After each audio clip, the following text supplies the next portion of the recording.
Hello, everybody, and welcome back to another episode. You did it wrong. I said to the McDonCast. You were saying to another episode. Is that we not never say it that way. We have never said that. I've always thought we say that. We say right, to right? the McDonCast, the funnest podcast in town. I forgot what we normally do. That doesn't rhyme at all. That's a totally different, The normal unrelated intro doesn't phrase. rhyme. Yes, it does.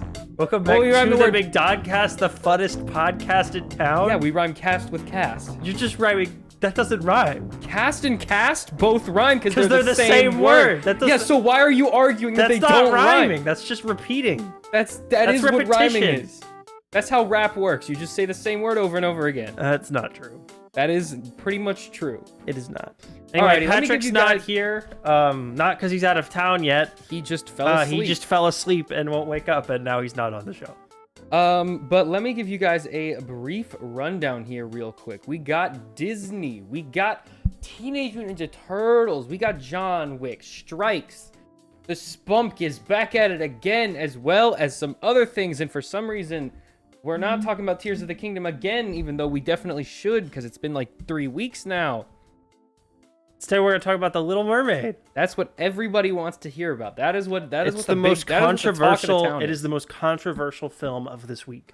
That's probably true, but only because nothing else came out. Yeah, every week there's a new controversial film for people on the internet to yell about. Yeah, but like the controversy is like not. Anyways, let's start things off. What do we know about Moana? Sam, so we talked about when they announced this that they are remaking Moana. Okay, all their big Disney live-action remakes, they're all big hits except for the ones that aren't. We ran out of 2D animated movies, except for we haven't, but we're skipping some to gonna, get to the. They were already jumping around. We're just gonna go straight to 2016. Why didn't we do? We're gonna skip Princess and the Frog. We're gonna skip every animated movie we made since like 1996 all the way to like 2016. We even skipped like Frozen. We're not gonna do Frozen. We're gonna go straight to To Moana. be fair, Frozen would probably be like way more expensive than Moana. No, it wouldn't. Definitely would. I don't think so. I think it absolutely for sure How would it be more expensive than Moana? Because there's way more like big set pieces. Oh, not really. Yeah, there's the Not in whole Frozen. Frozen castle. There's like the mountain. Frozen just has castles and stuff, though. That's not hard. That's a lot harder than just finding an island in the middle of the No, but ocean, Moana has like plopping down some Moana actors has, and like- filming some scenes. No, Moana has like there's the big sea goddess lady. Yeah, but that's only at the very end. Like Frozen has the big ice monster thing and all the little troll people An ice and the monster? giant. Yeah, remember when they get to Elsa's castle? Oh, there's like the Elsa abominable goes, snowman. Whoosh, and then there's a big abominable monster man, and he Yeah. tries to kill them.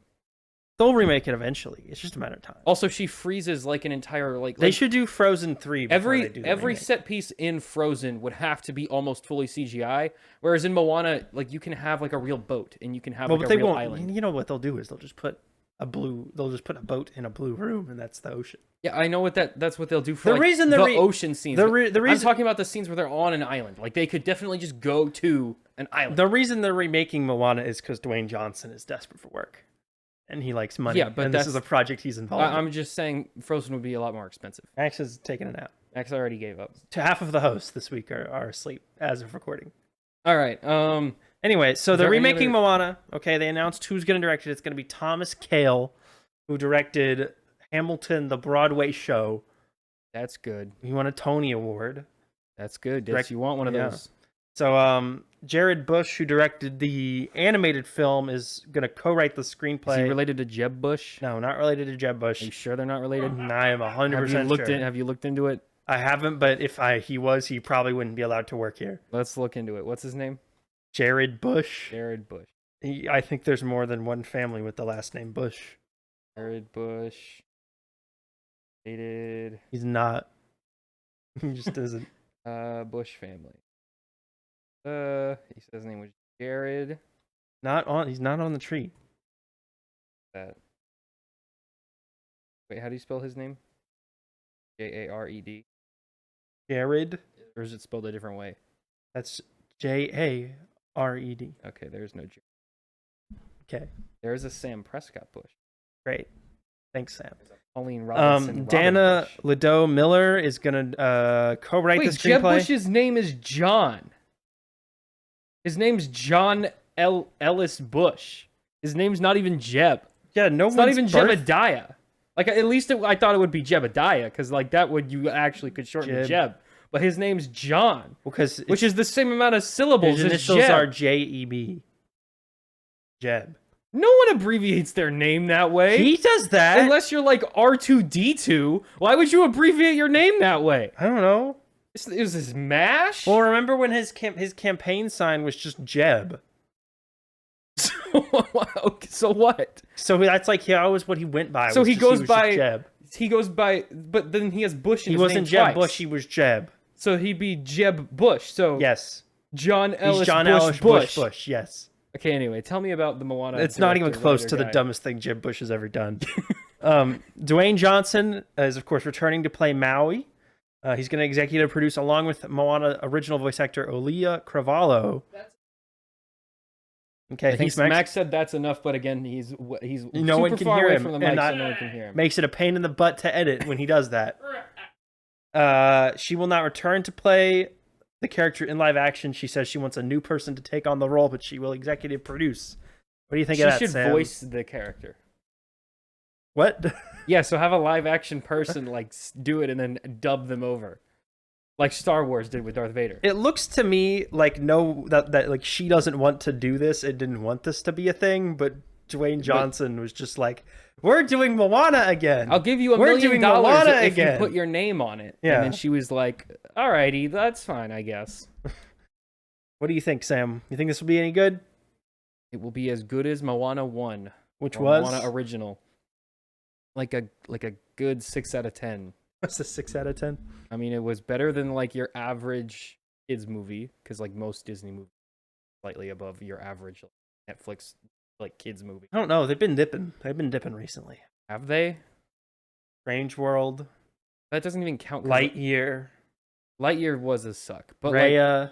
Raya was good. Raya was fine. I would say Raya was also 6 out of 10. Like they're basically. I would the same say movie. Moana was better than Raya and The Last Dragon. I think Raya conceptually was cool, but it didn't do anything with the concept. No, but like the stone people was kind of cool. Like the demon. Why did only some of them turn to stone? Anyone who was touched was it just by the people in that town? No, so the people who survived were people who lived on like islands because the monsters couldn't cross water. Was that it? Yes, and the dragons the dragons create rain, which is why the monsters hadn't like taken over before. So when all the dragons went away, there wasn't enough rain to keep them away. So weren't the monsters like big rolly balls? They were like clouds of purple lightning. Okay, that's what. Yeah, remember them being. Like I said, really conceptually, that's a lot cooler than we have to get this rock to this other rock. Was that the plot with the of Moana? rock? I don't remember. Anything. Yeah, remember she has a magic rock that she has to take to another rock with the rock.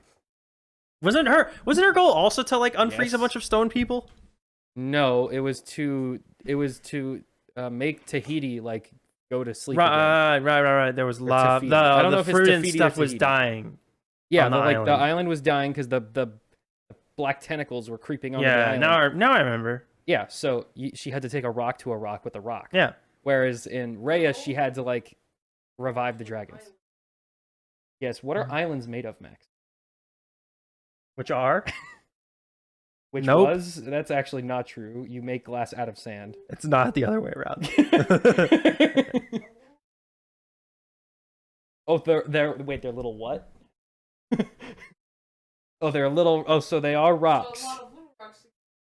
So what you're telling me is she took a rock to a lot of little rocks with the rock. What are you talking about? Max is trying to argue that ground is not made of rocks. Anyway, it looks like they're fast tracking this movie though. Oh, good. I hope they fast track it. I hope they hire like the crappiest, like just fresh out of college non-union writer to like get this whole thing done. I mean they already have a script. They got a director. Oh yeah, the script is the first movie. They have half of the cast. How long is it supposed to be? Do we know? Did they add it? No, but they don't say this movie is gonna be 198 minutes. No, but like usually they're like, oh, we're gonna add some It'll stuff. probably be like over 2 hours. Every time they remake one of the animated movies, they usually aim for like 2 hours, 15 minutes. Little Mermaid was not 2 hours. Yeah, it was. It was like 2 hours and 15 minutes. Stupid. Why was it so And the long? original movie was like an hour and we'll get to that when we talk about Little Mermaid though. Well, great for everyone, Sam. We should play the Scuttlebutt song as an intro to the show. I think we should not do that. I think it'll deter all 3 remaining viewers. No, because it would, we're doing the news. That's the Scuttlebutt. So we got to play the song every time we do the show. And get copyright striked every single time. Yeah, get copy striked by Disney at the beginning of every show. Wow, what a good plan you have. All right, Sam, we got some trailers. There's some new trailers this week. What trailers do we have? Second trailers for Barbie and a second trailer for Mutant Mayhem, the new Teenage Mutant Ninja Turtles movie. All right, let me pull up the Barbie trailer. The new Barbie trailer was okay. It's the plot that everyone thought it would be, which is Barbie's got to go to the real world. We're going to be doing some experiments here. You guys should be able to see the trailer now. We should be on the sides of it. I can't actually double check because I'm playing the trailer, so I can't see what it looks like. But hopefully it's working. At least yeah, we got Barbie sort of floating into her car. Yeah, so it's very much giving me Lego Movie vibes, where like obviously like kids are involved in their world, but they don't like realize it. Well, no, because she drives out of the Barbie land and goes to the real world. Yeah, and, so like and meets remember the in the CEO Lego of movie Mattel, who's played by Will Ferrell, as was the adult remember in the when Lego Emmett goes through a magic tunnel and then meets the CEO Well, that of the wasn't real the world, plot of which the is movie. also That was Will the very Ferrell. end. Yeah, but in the second movie, that's like a way bigger plot. Like they actually go to a little bit, but like the whole plot of this movie is it's a fish out of water, where it's like Barbie's from the Barbie land and she's like the real world is a lot meaner. She's like slowly becoming less Barbie world. Like she's losing her powers to like float down elevators and like her feet flatten out. And then there's a bit with she Kate goes McKinnon. She goes and meets old Barbie, who's like, take the red pill, take the red pill and go to the real world. Take the Birkenstock or the heel. And then but she takes the heel and it's a joke. And she goes, no, you have to wear this actually. Yeah, so I think this movie is gonna go, right? Barbie's living in Barbie land. And then Ken just kind of like Ken's around, follows her, like that's in the trunk of her car and just goes with her, I guess. So Barbie's in Barbie land, right?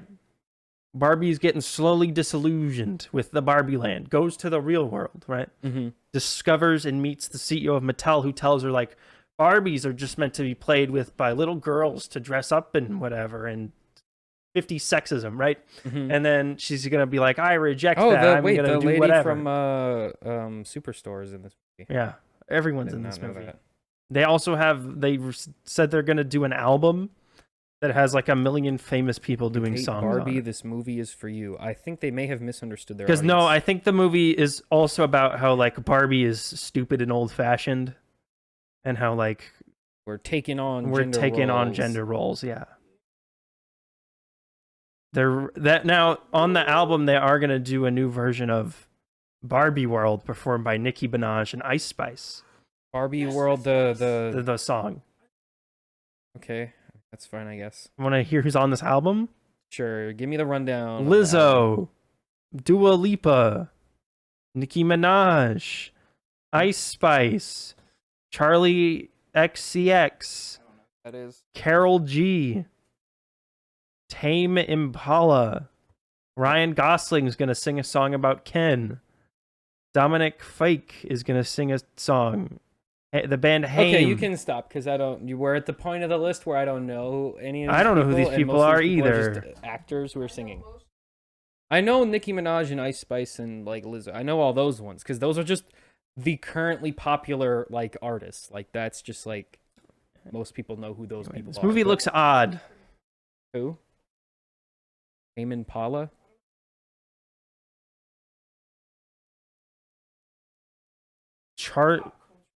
Let me double check.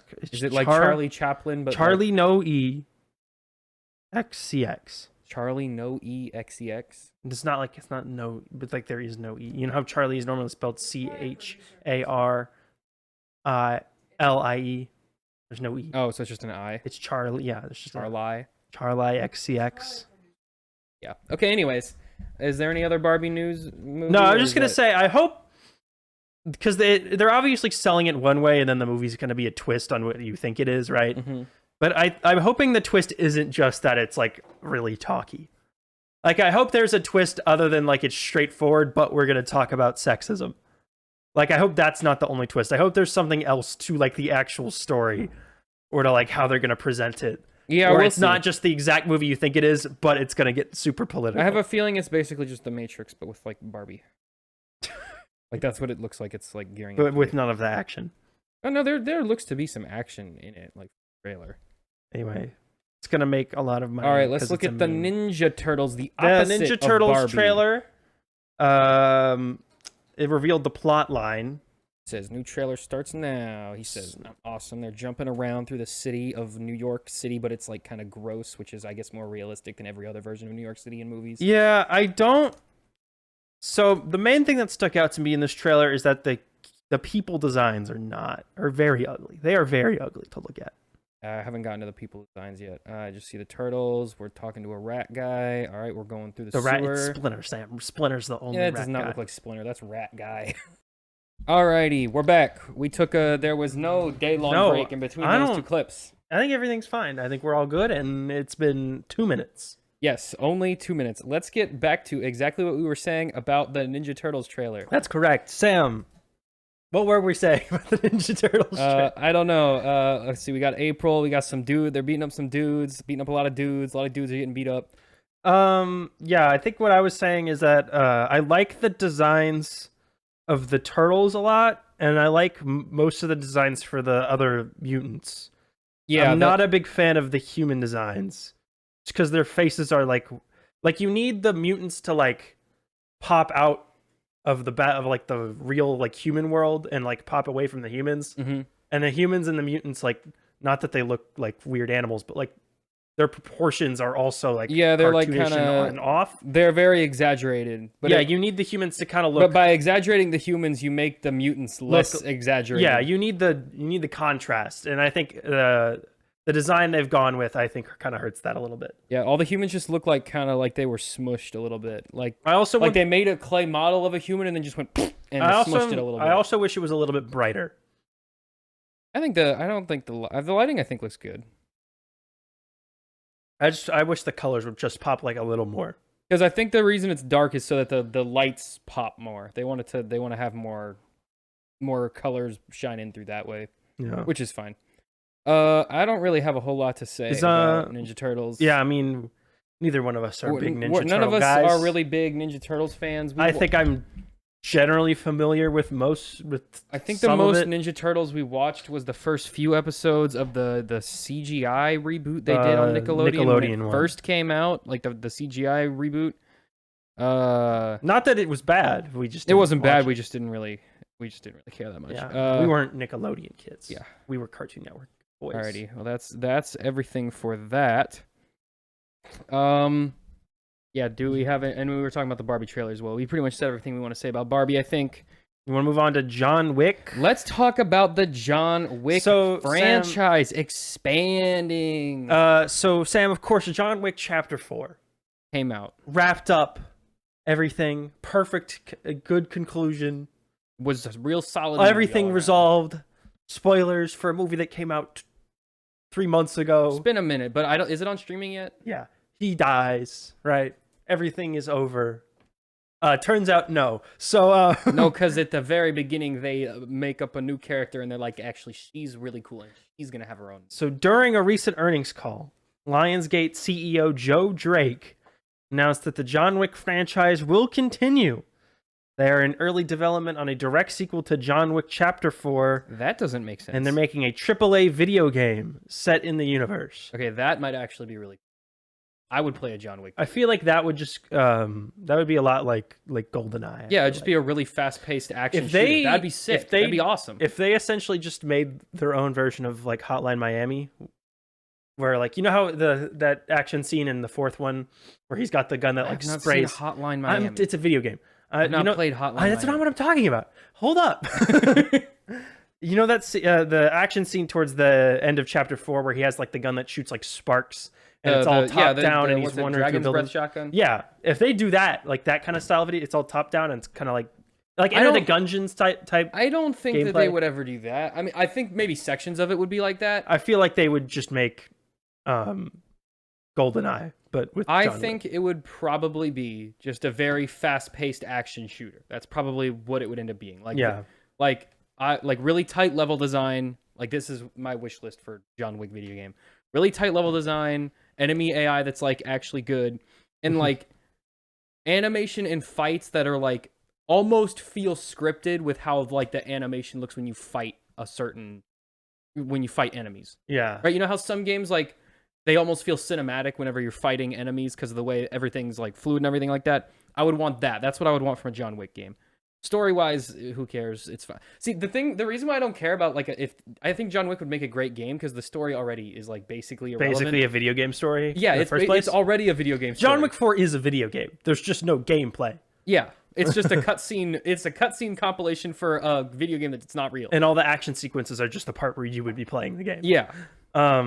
What do you think about them doing a 5-1 and not even being coy about the fact that it was very obviously supposed to end with 4? They're just gonna go straight into it at John Wick 5. Would it be called John Wick 5, or would it just be a movie that is a follow-up? Because he said direct sequel. I see what you're saying. It could be a continuation of what left. They set it up for to be continued. Like they literally had a cutscene that is just a shot out of whatever the next movie is. Yeah, as a setup for a spin-off. Like it's obvious that they planned to make a continuation of some sort. I don't think John Wick will come back. Well, they're already doing 2 spin-offs, right? They're doing the ballerina movie with Ana de Armas, continuation, which comes out next year. And then they're doing the Continental prequel mini-series on Peacock. That's not even canon. No one will see that anyway. Yeah, no one will watch. I think it's only going to be like 3 episodes as well. No, it's on Peacock. It's not real. If something is on Peacock or Paramount Plus for that matter, it simply does not exist. It is not a TV show. No one has seen it. Are you saying it's not?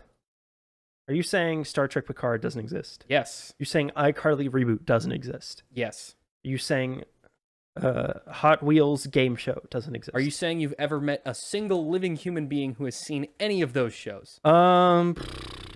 No. I have met people who have Paramount Plus though. But you've never met anyone that's watched They haven't watched any of the original programming. No, because why would you? Because it's terrible. All I know they watch is like you know those like CBS cop procedurals? So they binge watched those on Paramount Plus. Because they just want a noise machine. And I think people who have Peacock have it for Yellowstone. Because I know that's on there. The only people who are paying for Paramount Plus are watching Yellowstone. No, Yellowstone is on Peacock. Or Peacock, whatever. The only people Yellowstone airs on the Paramount Network, but is exclusively on Peacock. Everyone else who has it just got it like through some other like either like a free trial or like it came with something else. Yeah. No one's actually paying for it except Yellowstone fans, and so that's the only thing they're watching. Yeah, so The Continental from the World of John Wick is the full title of that show. Do you think they're gonna slap that onto all of the spinoffs? From the world of John Wick. You wouldn't know that it is like about like the John Wick like universe if it didn't. The Continental, like if you've seen the movie, you would know what that is.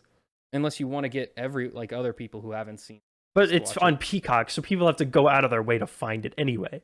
Now they're hoping people will just naturally want to watch They'll already have it and just want to tune in. I mean, everyone's got Peacock already. It's true. I have Peacock. It is the most popular streaming service. But do you think they would dig him up and just place him back in this? I think John Wick's role in these movies is...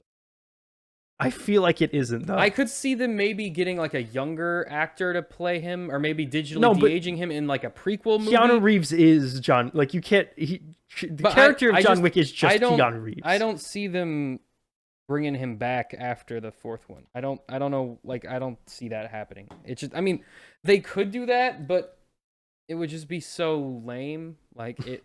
And that whole franchise is about what is the coolest thing. What's the coolest thing we can do right now? We can do in this exact second. Yeah. And it's never cool to be like, you know what? He's alive. But never mind. No, it would be cool if he faked his death and he came back and he wants revenge.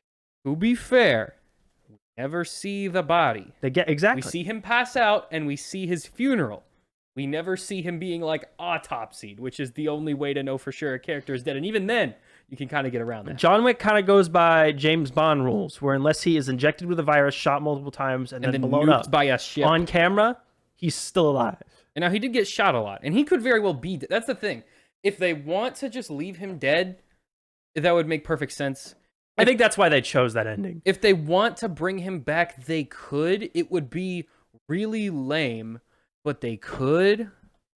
My question is, I feel like Now, okay, if they do bring him back, they could do he goes and kills everyone on the round table thing. Because now he's dead, so they think he's dead, so they wouldn't be hunting him.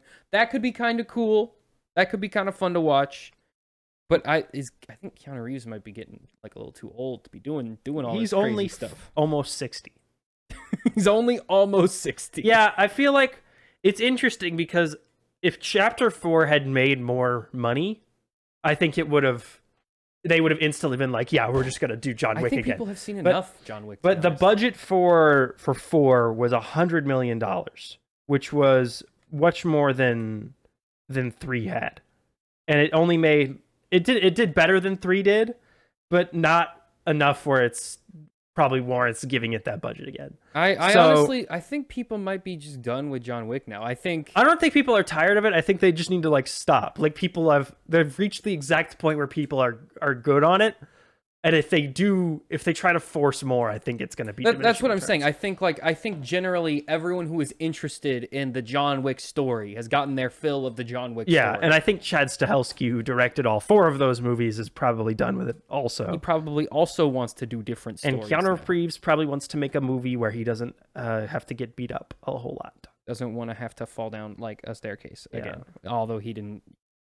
But I guess we'll see. He didn't say it would be Chapter 5. He just said they're doing a direct follow-up. Yeah, and that's what makes me think that it'll focus on it's just not related. Blind Man and Angry Woman. Although he's also, an older fella. Well, maybe they'll kill him. I don't know. They'll kill him off. They might kill him in the ballerina movie or whatever. No, in the follow-up. Or whatever the one about the girl is from. Because she's trying to kill him, right? I thought that was the ballerina movie. No, the ballerina is a different thing. That's just unrelated. That one takes place before Chapter 4. So it's like in between. John Wick is in it, yes. John Wick is in it? Yeah, he has a cameo. Okay, but it's not like he's like not in the whole thing. No, he's not one of the main characters. Okay, interesting. Well, is there any other news about that? No. Would you like to move on again? Sure, let's get to the WGA strike. This is going to be like the shortest episode ever. We're like 11 minutes in. We're blowing through. We only filmed for 16 minutes in the first half. This is going to be like the second 30 It's going to be like episode. an hour minute. This is going to be an hour. Well, we have 2 pretty big movies to talk about. Yeah, we do have a lot of Spider-Verse thoughts. We just got back from Spider-Verse. What? In between the first clip and now, 2-minute break, we saw Spider-Verse. In our 2-minute break, we saw a movie. So, Sam, we have more delays due to the writer's strike. The TV show Wonder Man. Oh, of course, the MCU series. Wonder Man is being delayed. And the movie Thunderbolts have both suspended production until after the strike. Wonder Man, I think, was already filming, and then they had to stop due to the picket lines. Yeah, I know they were filming because I watched a video on like the strike. They were literally like intentionally striking it right in front of the lot. And then I think Thunderbolts was gearing up to start, and now they had to stop. Also, Deadpool 3 is going to begin filming. However, Ryan Reynolds, because he's a member of the guild, is not allowed to improvise lines or make changes to stage directions. That is really weird. Why not just wait? What do you mean wait? Like, why not just wait till the strike is over? They got to meet a deadline. Whose deadline? The studios. Yeah, well, their deadlines are being not met by every other project they're working on. Yeah, Why but does this one have to meet the This deadline? one has a ready script, so they're just going to go. They got to make something. So you count as a writer if you just like randomly say stuff? No, he is a member of the guild. He didn't write for this movie, but he's a member of the guild. So how is he able to do it at all? So him improving lines would technically be changes to the script, and he's not That's allowed what to I'm make saying. those. But like, why is he even allowed to act at all? Because as an actor, he's allowed to participate. That's As a writer, he's not. That's so stupid. If I was Ryan Reynolds, I'd be like, no, we're going to wait. But he likes to get paid. What are they going to do? Not make the movie? I feel like they're going to fire Ryan Reynolds from Deadpool? They have to do it now because Hugh Jackman is like 58 years old, and if they wait 6 more months, then Hugh Jackman has to stay in shape another 6 months. He cannot do that. I think perhaps he could eat broccoli for 6 more months. Grilled chicken and broccoli, his regular diet. That is literally all he's eaten for like 20 years now. No, I highly, highly doubt Thunderbolts is going to make its date. It's supposed to come out. No, none of these are going to make their dates. Obviously, none of these are Thunderbolts is going to get delayed. Deadpool could probably make its. since it's gonna If shoot. Deadpool does make its date, it will be bad. It will be a worse product for having done so. Why do you think it'll be so bad? Because if you're worried about him not being able to improv, if you're worried about him not being able to improv, then you were obviously relying on that to some extent, or that was a big part of the first two. So, Well, I'm guessing he does do a lot of improv, but I don't think that necessarily means like the script is bad in the first place. I'm not saying the script is bad, but generally, if you know you're like that he's going to be doing that, you will probably create moments in the script where it's open to him doing. Yeah, where it's open to him saying something. Oh no, he is a credited screenwriter on this one. Deadpool 3 has 5 credited screenwriters. That's good. That's a good sign. Rhett Reese, Paul Wernick, who wrote the first 2. Zeb Wells, who's a comic writer, currently notable for writing the current Spider-Man run, which literally every single person on the planet hates. And Ryan Reynolds and Sean Levy. Is that the one where Miss Marvel dies? Yeah, that's the one where they killed off Miss Marvel. Even though it's not her comic book at all. It's also the one and where none of her friends were in the one where also everyone hates Paul. They broke up. Everyone, like the show, everyone hates Paul? In the comic, they broke up Peter Parker and Mary Jane. And Mary Jane got together with this dude named Paul. He's losing to Chad. Yeah, that's why everyone hates him. He's losing to Chad. Because Marvel Comics editorial refuses to let Spider-Man not act like a 16-year-old. Like he is perpetually stuck as even though he's an adult in the comics, they have to have him act like a petulant teenager. How old is he in the comic? He's in his mid-20s.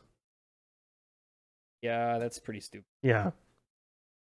Anyway, speaking of Spider-Man, Sam,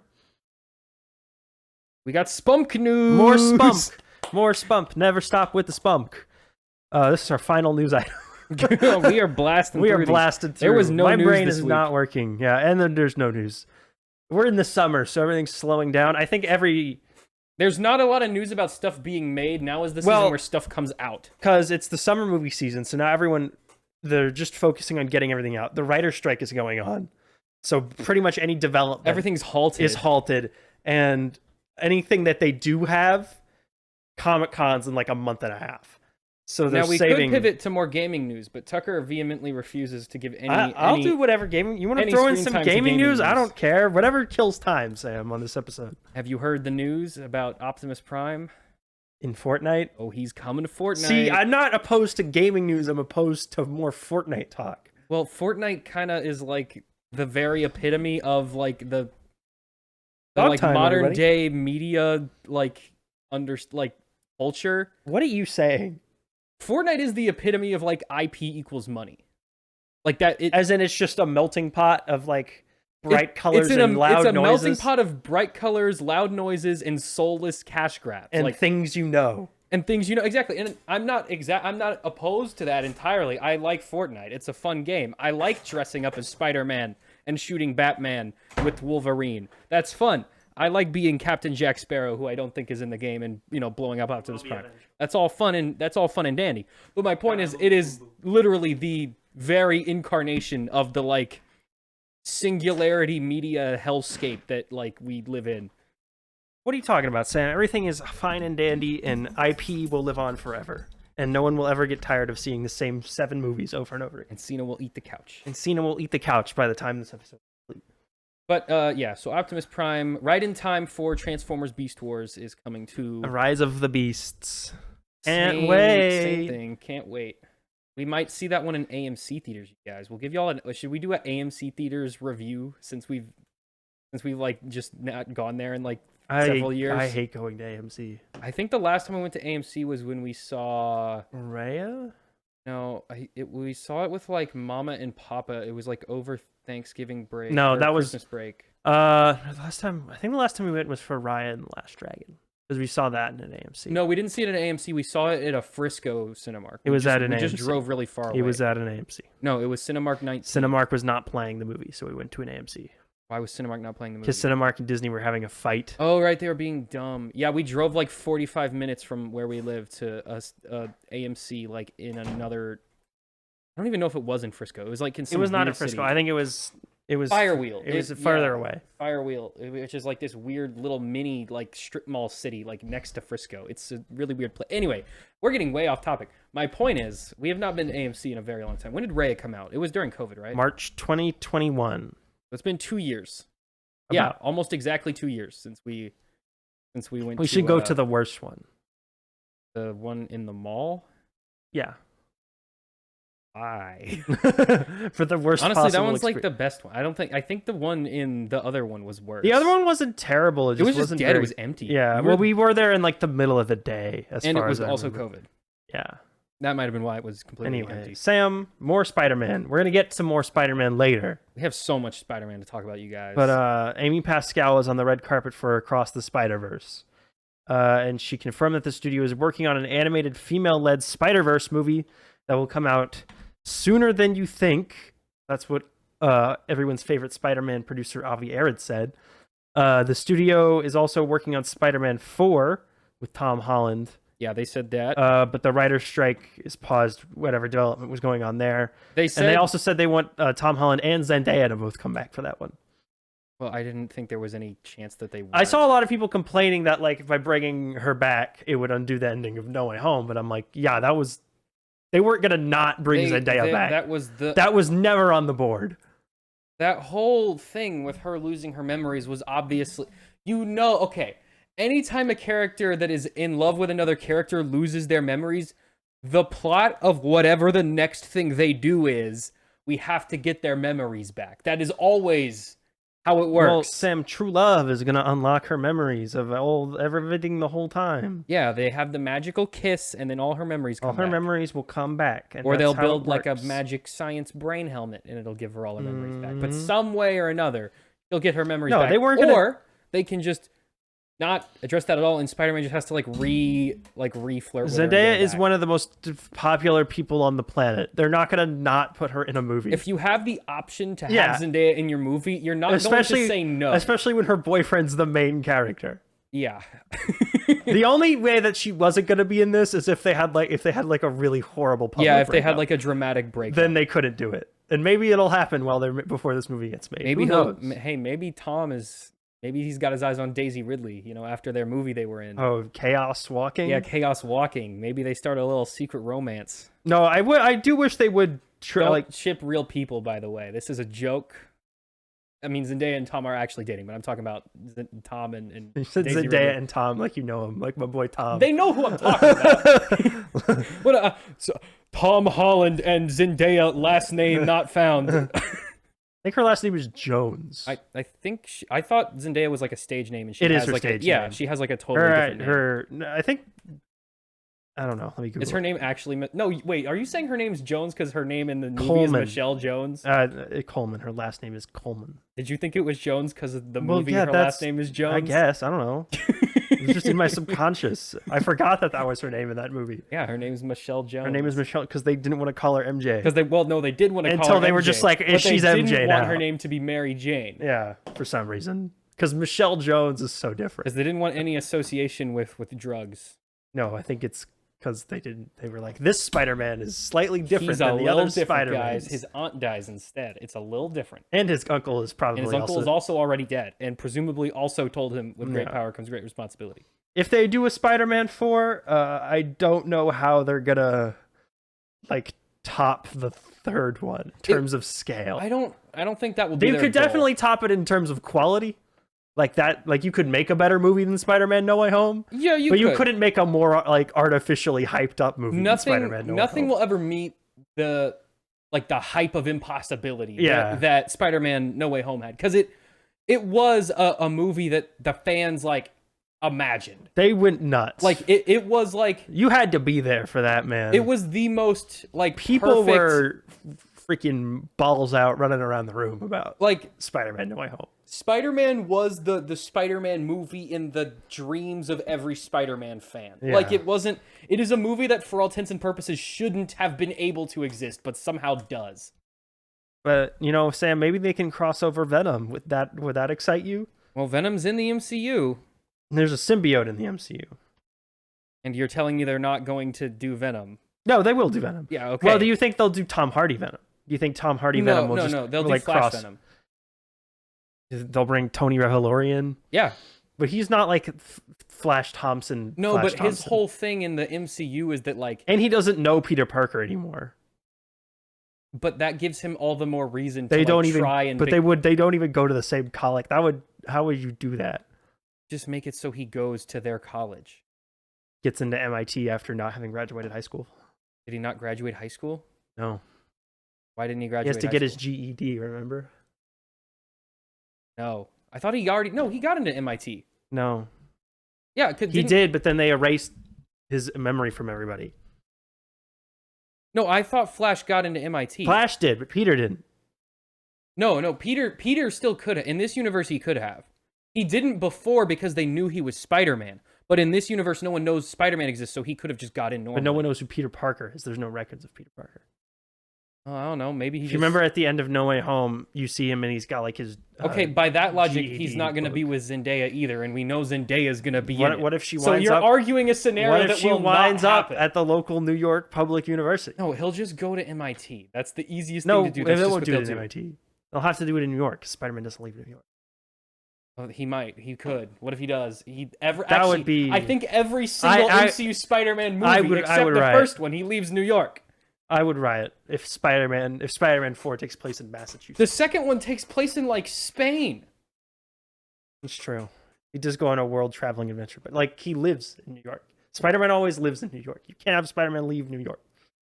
Well, he can leave New York, but he can't live anywhere that isn't New York. No, you can take Spider-Man out of New York, but you can't take the New York out of That's right. Spider-Man. That's right. So he can go to MIT. No, Just but New York will always live in his heart. It's college adventures of Spider-Man in Massachusetts. I'm not about. Spider-Man should stay in New York. Okay, well, they can't do that. Where's so he gonna? that's not What's he happen. gonna swing on in Massachusetts? I don't know. I'm sure MIT has buildings. Not as tall. Not tall enough for swinging around.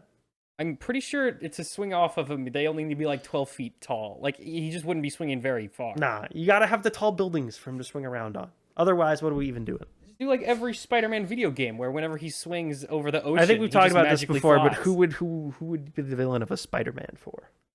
And if only they had left a symbiote in the MCU and had a character that we knew that had been Venom in the comics Well, before and was do you going think to they would MIT. just straight up do the whole symbiote arc again? Why not? Because they did that in Spider-Man 3 already. Yeah, but they know we have treaded the grounds of Spider-Man 3. We know it's bad. We know not to do it like that. But just because that movie had the symbiote and did it bad doesn't mean you can't But do like the it would be symbiote the good. same narrative. That's fine. Just me, we're gonna The make reason Spider-Man why 3 again. Spider-Man 3 was bad was not because Venom was in it. There was a multitude of other reasons why Spider-Man 3 is bad. Venom being in it was a pretty big problem with Spider. Okay, but the comics with Venom in them are not bad. It just depends on the like specific instance. They're not inherently bad because Venom is there. No, but like his presence doesn't. Like his origin in the origin comic with Venom was like everyone just thought was cool. Like no one gets mad Venom at is that. a nothing character. Venom is only in Marvel because he looks cool. No, but that's only like the new version of Venom. Like the original version of Venom was That's pretty much interesting. always been the case with Venom. There from are his some very cool things creation. about Venom that they just kind of never do. That they like had to make up later on about like the symbiotes. But Yeah, like that Venom stuff as is cool. Venom as a character was always big black angry Spider-Man, and audiences gravitated toward him because he was No, black but that's when he Spider-Man. became like later on. I'm talking about when he was like he was dangerous to Spider-Man because he like was immune to his Spidey sense and like that kind of stuff. Like the kind of stuff that made him cool because he was related to Spider-Man, not the stuff that made him cool because he looked cool. That him looking cool is what made him notable in any way. Yeah, when they brought him back in like the 90s, but like when he was first introduced, that wasn't really what he was Introduced about. in the He 90s. was introduced in like the late 80s. That was when they introduced the symbiote. Yes, that's what I'm talking about. Yeah, like the suit. But then Venom didn't show up until the 90s. Yeah, right? Venom wasn't really a character until the 90s. I'm talking about more like the symbiote. Anyway, arc. she also said that they're gonna bring Miles Morales into live action. She told reporters, "You'll see all of it. It's all happening." Do you think Sony is going to try and make their own little MCU with, They already with Miles are. Morales? They're already doing the Spider-Man. No, but like we know they have the SPUMC and they're making like Yeah. a bunch of stupid stuff with characters no one cares about and don't exist. Mhm. But I'm talking about using Miles Morales, a character who does exist. That's what they should have been doing this whole time. No, they shouldn't. Yeah, it is. No, because then they'd ruin Miles Morales, who's a cool character. But if they're gonna do, like if they ruin Morbius, who cares? It's freaking Morbius. Miles Morales They is didn't cool. ruin Morbius. I like Miles Morales. I didn't care if they ruined Morbius. They didn't ruin Morbius. I don't care if Morbius they ruined was just never El good. Muerto. I don't care if they ruin whatever their weird version Again, of the they Sinister didn't Six is they're ruin doing. any of these characters because they were never cool or good. That's what I'm saying. But Miles Morales is cool and good. He can be ruined, and I don't want them to ruin it. But like, if they were going to do, if they're doing what they are, they're doing what they're doing, right? Where they're making their whole universe about Spider-Man villains and side characters and random nobodies, right? Yeah. They should have just had Miles Morales be the Spider-Man of that universe. Have a little Spider-Verse going on with Miles, and then the MCU stuff is Peter Parker. Like, that's what they should have been doing this whole time. That would have been the smart thing to do. Yeah. But they aren't smart. They're not smart enough to Which do is that. why I don't want them to touch Which is why we Miles have Morales. the MCU Spider-Man going, the animated Spider-Man, and then the non-Spider-Man Spider-Mans. Don't forget the other animated Spider-Man who's a prequel to the MCU Spider-Man, but also isn't. What are you talking about? The Spider-Man Year Oh, One. the cartoon show? Well, they're not making that. Disney's making that. Exactly, but it's canon, but it isn't canon. It's not canon. It's in its own They universe. thought it was going to be They canon. said it was going to be wasn't. canon, and then they decided that they wanted to do Spider-Man stuff, so they made it not. Exactly. So there are two concurrent animated Spider-Men who are different Spider-Men. But one's a cartoon show and one's a movie. One of them is really good, and one of them is going to be really dumb. We haven't heard anything about that since they, like... It's been like a year, and we have gotten no new information. I think it's supposed to come out this year. And they've been working on it for the past couple of years. I don't know. Well, Sam, do you think we'll see a live-action Miles in the third Spider-Verse? The MCU one or the SPUMC? The SPUMC. No, not the SPUMC. Like the third animated Spider-Man. What? Yeah, in the third animated Spider-Man. Do you think we'll see a live-action Miles at some point? In that movie? Eventually, yeah. Eventually, every Marvel character will Do you get a think live-action all of the adaptation. Spider-Mans will show up in the third animated Spider-Mans? Like in Across the Spider-Verse? Yeah, and like beyond the live Spider-Verse. action ones to Yeah. show up? No, because that would, one, be really, really expensive, and two... I don't think it'd be that expensive. it would be like weird to see them like interacting with the in the cartoon. But what if the cartoon characters come out and they're in live action? And then... That's a little bit less jarring because like they're already. But then you would have to cast all of the cartoon characters in live action. Well, you mean like they become live action people? Yeah, Well, they wouldn't. they would stay cartoons. Yeah, because when Spot goes to spoilers, I guess when Spot goes to Minor Venom spoilers, World, yeah. he like is still He's a a cartoon. cartoon. So and like when they, although is Peter B. Parker, is he technically live action? No. I think he's supposed to be. He's supposed. I don't to think they be- can say it, but he's supposed to be 616 Spider-Man. Like he's supposed to be like basic, like as basic as they come. Yeah, Spider-Man. he's supposed to be like the default setting Yeah. Spider-Man. Yeah. Interesting. Yeah, I don't know. We'll have to see, I guess. I don't think they will have live action Spider-Mans. Maybe cameos, but I don't I see them feel like being, they're gonna eventually reunite them again because it made too much money the first time to not do it. Right. The question is just, will it be in a Spider-Man thing or will it be in Avengers Secret Wars? Oh, Secret Wars, they're all coming in. Everyone's coming in. Everyone's coming in. My grandma's gonna be in Secret We'll be in Wars. it. They will show the McDonCast. We'll be there. We'll be in the movie. You won't see us, though, because we'll be in the background, but we'll be there. Anyone who's ever said a Marvel character out loud in real life will find a way to Any be in kid Secret who's ever dressed up as Spider-Man for Halloween. Yeah, will they'll be play there. Spider-Man in Secret Wars. Everyone's coming back for Secret Wars so that Marvel can flame out really, really fast. How are they gonna top that though? Like once they blow their load in Secret Wars. Like the MCU, when they just throw every character who's ever been played by anyone on the screen all at one time. Like how are they gonna then go and make more Marvel movies after that? Oh, you know what they do after that. What are they gonna do, Sam? Reboot. Hard reboot? Start. They need to do that. Start from square one. New Iron Man, new Thor, new Hulk. I've talked to a lot of people who like have just checked out after Endgame, and now they feel like there's just too much crap for them to catch up. And I'm like, imagine how it feels if you haven't seen any of this. Like the MCU is just completely, the barrier to entry is so high. Like there's no way you could be caught up as like a regular person who's never seen The any of it. MCU is to movies what One Piece is to anime. It's just at this point so long that if you haven't been invested, you just don't want to get invested at this point. I would say it's more like Star Trek. No, because people still just like randomly will get into Star Trek.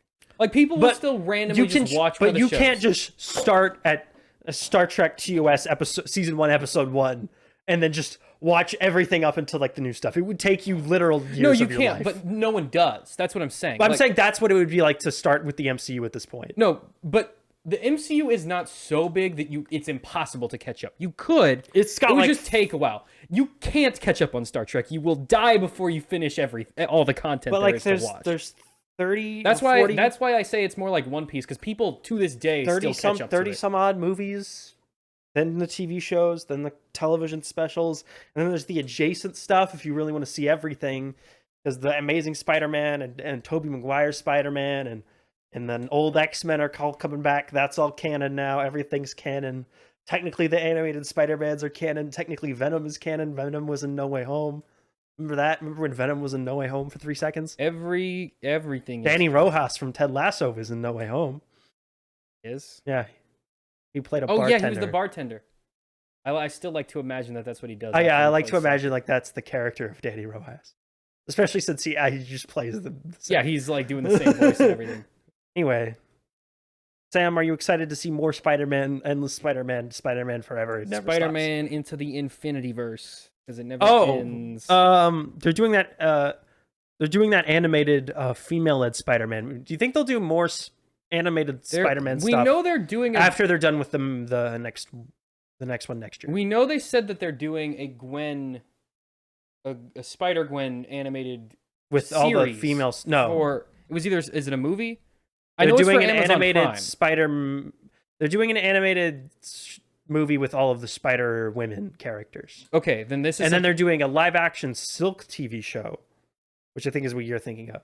And they're doing a live-action Spider-Man Noir TV show. And those are for Amazon Prime. And those are for Amazon Prime. Yeah, okay, that's what I was thinking of. Although I think the How are they Spider-Man gonna Noir do Silk without Peter Parker. Parker. I don't know. Because okay, for those of you who don't know, Silk is another one of those weird areas of the Spider-Man universe, much like Spider-Man Reign, where it's just like extremely. She just weird. really has that one weird attribute. So she's basically the same as regular Peter Parker Spider-Man. I think she has like slightly different powers. Okay, so the difference is one, she can create organic webbing. However, it's not like Spider-Man webs where he can like swing on them. It's like they're gooey. They're gooey. They're like it's like a net. It's like not really web. Like that's why she's called Silk, because she basically makes silk. And then she has this weird like ability where like if she's within a certain radius, it's not really an ability. Parker, it's more a detriment. Yeah, so she has this one peculiar aspect where if she's within a certain radius of Peter Parker, they like have to have sex or they'll go insane.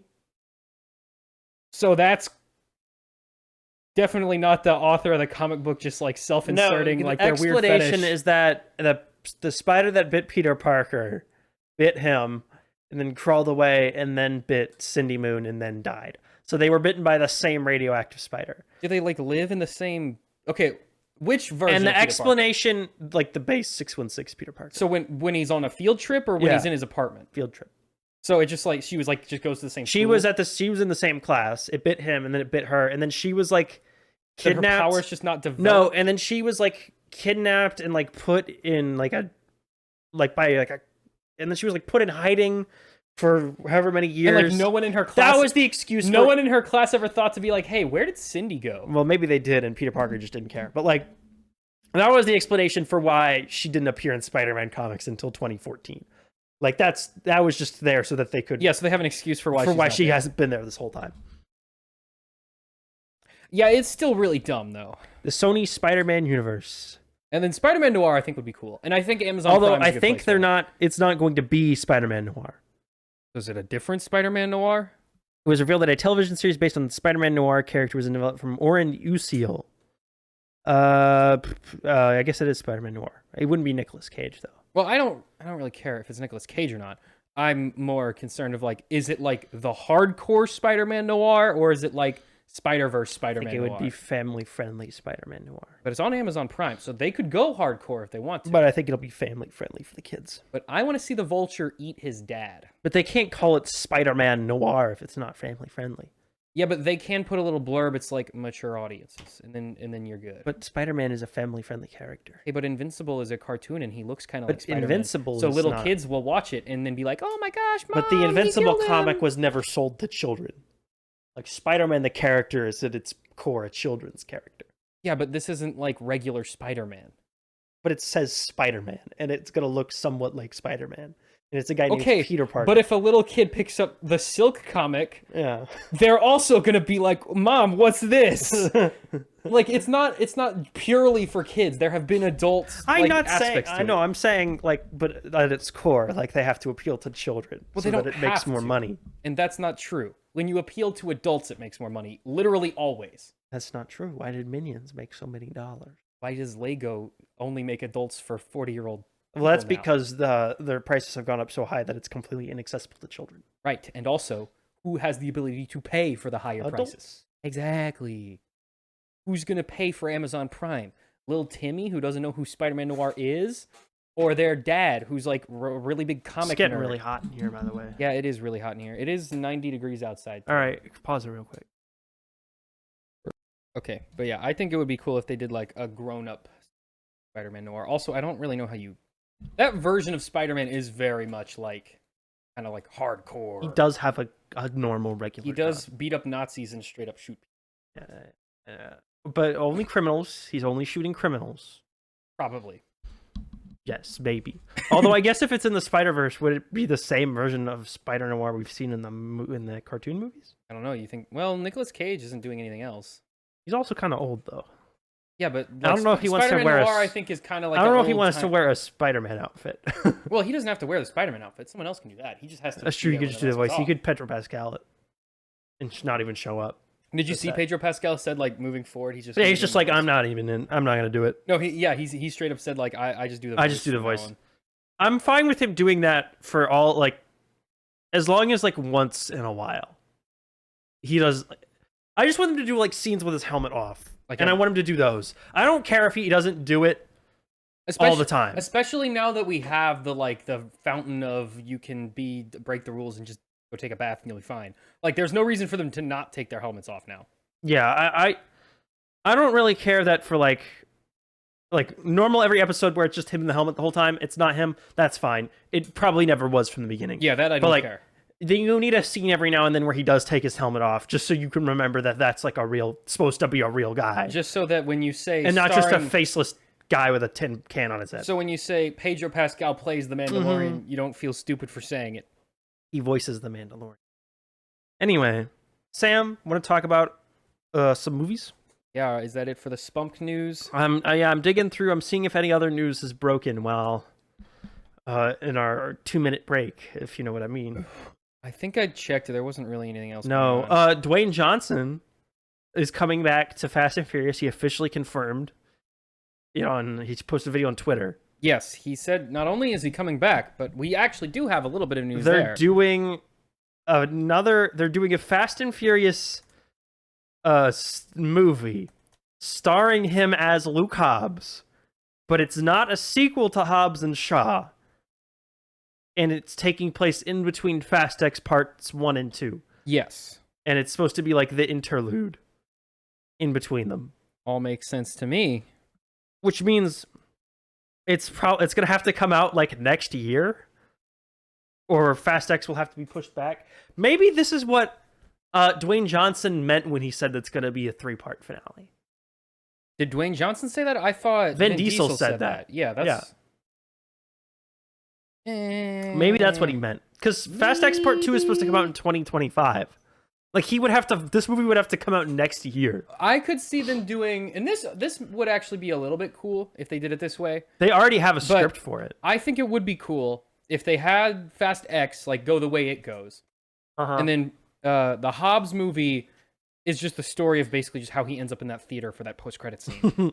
And then those two stories conclude in the third. I think that would actually be kind of cool from like a film perspective. I think part of his agreement to come back to this was that he gets his own his own movie, and that he essentially becomes like the co-lead of the franchise. Itching her ear. Itchy girl. Yeah, I could see them doing something like that.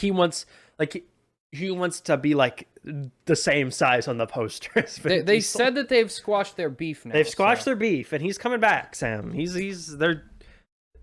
Black Adam was a massive flop. Okay, so that's what I want to say. Do you think he would have come back if Black Adam was a huge success? No, because he would be making more movies in the Black Adam universe. That wonderful cinematic universe we all love and enjoy. Where Black he would have Adam made Black Adam 2, Black Adam fights Superman and wins. Black Adam fights the Suicide Squad and wins. Black Adam fights the Justice League and wins. Black Adam fights the CEO of DC and loses and gets fired from DC. Like, okay, that's what we want to see. Some small part of me, though, does want to see the Black Adam versus Superman. Why? Just because it would be cool. To amuse myself. I would have liked to see what would happen if they just straight up let The Rock run DC. Like, sort of as like a Godzilla versus Kong situation. Like, just because it would be cool to see those two characters fight. But they're not. They have nothing to do with each other. But they're both strong when they punch each other. There's other characters that... Black Adam is evil Shazam. Black Adam has not really been... lame. They made 2 Shazam movies, and Black Adam is not in them. Well, Shazam is like... honestly, with the way he behaves in Shazam 2, I think he's just too stupid to win a fight against The Rock. Like, I think... Black Adam is too I think cool Billy Batson is actually just, like, might be, like dumb. Like, mentally dumb. Like, I think he might actually have a condition. Want me to tell you what Dwayne Johnson said about his return on Twitter? I did not succeed with Black Adam. I am sorry. Money, please. He posted a 4-minute video, and then he put text. Should we play the video? No, I'm not going to. It's way too long. I'm just going to read the text. Kind of summarizes. I'll pull up the video. It kind of summarizes what he says. He said, "Hope you got your funderwear on." That's the first sentence. Hobbs is back, and he just got laid. Luke Hobbs will be returning to the spelled like a lay. Like the necklace, like a lay, like in a Hawaii. Hawaiian thing, not like he got laid. Although that's what he's implying. He's probably has in the movies, because he has a daughter. But I'm saying, like, never mind. Your reactions around the world to Hobbs' return in Fast X have blown us away. The next Fast and Furious film, you'll see the legendary lawman. Next Fast and Furious film you'll see the legendary lawman in will be the Hobbs movie that will serve as a fresh new chapter and set up for Fast X Part 2. Last summer, Vin and I put all the past behind us. We'll lead with brotherhood and resolve and always take care of the franchise, characters, and fans that we love. I've built my career on an audience-first mentality, and that will always serve as my North Star. Congratulations to my Fast family and Universal Studios on the global success of Fast X. And as always, Hobbs and $7 Productions are motivated to help take the Fast franchise to new and exciting places for fans worldwide. There's always room for a cheesy Quote, joke. Daddy's gotta go to work. Just tapping in with you guys and delivering a little information. Hashtag Hobbs is back. And you can see Fast and Furious. Hashtag put your funderwear. You can see in the video he's wearing a layer. So I am 100% confirming to you guys around the world that yes, it is true. Hobbs is back. Hobbs is back in the Fast and Furious franchise. And man, I gotta tell you, well, before I get into the why and the how, I think that's why they okay. Conspiracy theory. Get together with. When did Vin Diesel post that post? Oh, on Instagram. Mm-hmm. I think he deleted it, though. No, I think it's still up. I think I know what you're getting. My little brother. Yeah, it's still up. Here we go. Green again. Okay. All right. This was posted November 7th, 2021. So maybe he did. This is from the official Vin Diesel account. Maybe they did squash their beef if it happened last summer. Yeah. And the text reads from Vin Diesel's Instagram post. My little brother Dwayne, the time has come and the world awaits the finale of Fast 10. As you know, he didn't refer to it as Fast X, by the way. It's 10, the numeral 10. Well, I think it was before they revealed the title. As you know, my children refer to you as Uncle Dwayne in my house. There is not a holiday that goes by that they don't... There's not a holiday that goes by that they and you don't send well wishes, but the time has come. Legacy awaits. I told you years ago that I was going to fulfill my promise to Pablo. Who's Pablo? Paul Walker. He calls him Pablo? I guess. I swore that we would reach and manifest the best Fast in the finale. That is Fast 10. that we would reach and manifest the best fast in the finale. That is okay. That is actually how he typed it. I say this out of love, but you must show up. Do not leave the franchise idle. You have a very important role to play. Hobbs can't be played by no other. That is how he said. Hobbs can't be played by no other. Well, he can't. You know why? Because Hobbs is just Dwayne grammatically Johnson. correct at all. I hope that you rise to the occasion and fulfill your destiny. He's doing it though. He was right. Insane. He's coming back to fulfill his destiny. It was destined to be that Hobbs would return. They have to. How did he put it? They have to manifest the best fast in the finale. That is Fast 10. Although Fast 10 was not the finale. Fast 10 Part 2 is the finale. Well, technically, maybe. But I guess if you count them as one movie, then he's correct. But also, there's an interlude in between them with the Dwayne Johnson Hobbs movie. This is so weird.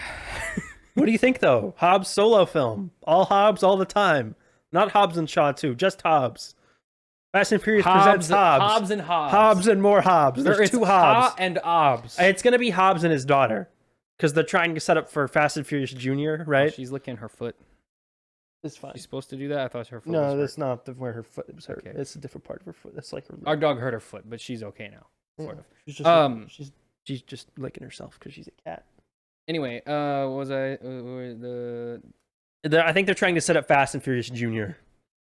Yeah, with Hobbs' daughter and then Dom's son. I think And Dwayne then said on the red character has carpet for kids. Fast X, he said he's trying to get the Fast saga over as fast as he can so he can start making spin-offs. Yeah. Which means the character that plays his kid has to be in a movie, and No, Dwayne's it means kid has he to can be get in a paid movie. without having to work. Yeah, exactly. Because he doesn't have to... Now he won't have to remember his lines or have to find new directors after they keep quitting. Do you think he has lines? Do you think they write lines for him? Yeah, I think they write lines for him. And then I think he doesn't bother to remember them. You don't think he just goes on set and is like, no, the most beautiful I think there are lines in the script. He doesn't look at them. He shows up on set and then they just are like, say this. And then he's just like, blah, blah, blah, family. They're like, fine, we'll work with that. You are my friend or enemy. Yeah.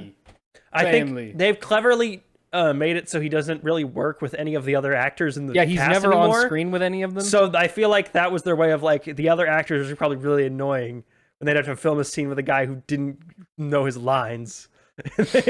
And so they just made it so he doesn't have to talk to anyone anymore. He's just off on his own. I feel bad for whoever plays Letty, who like has to pretend to be in love with Vin Diesel.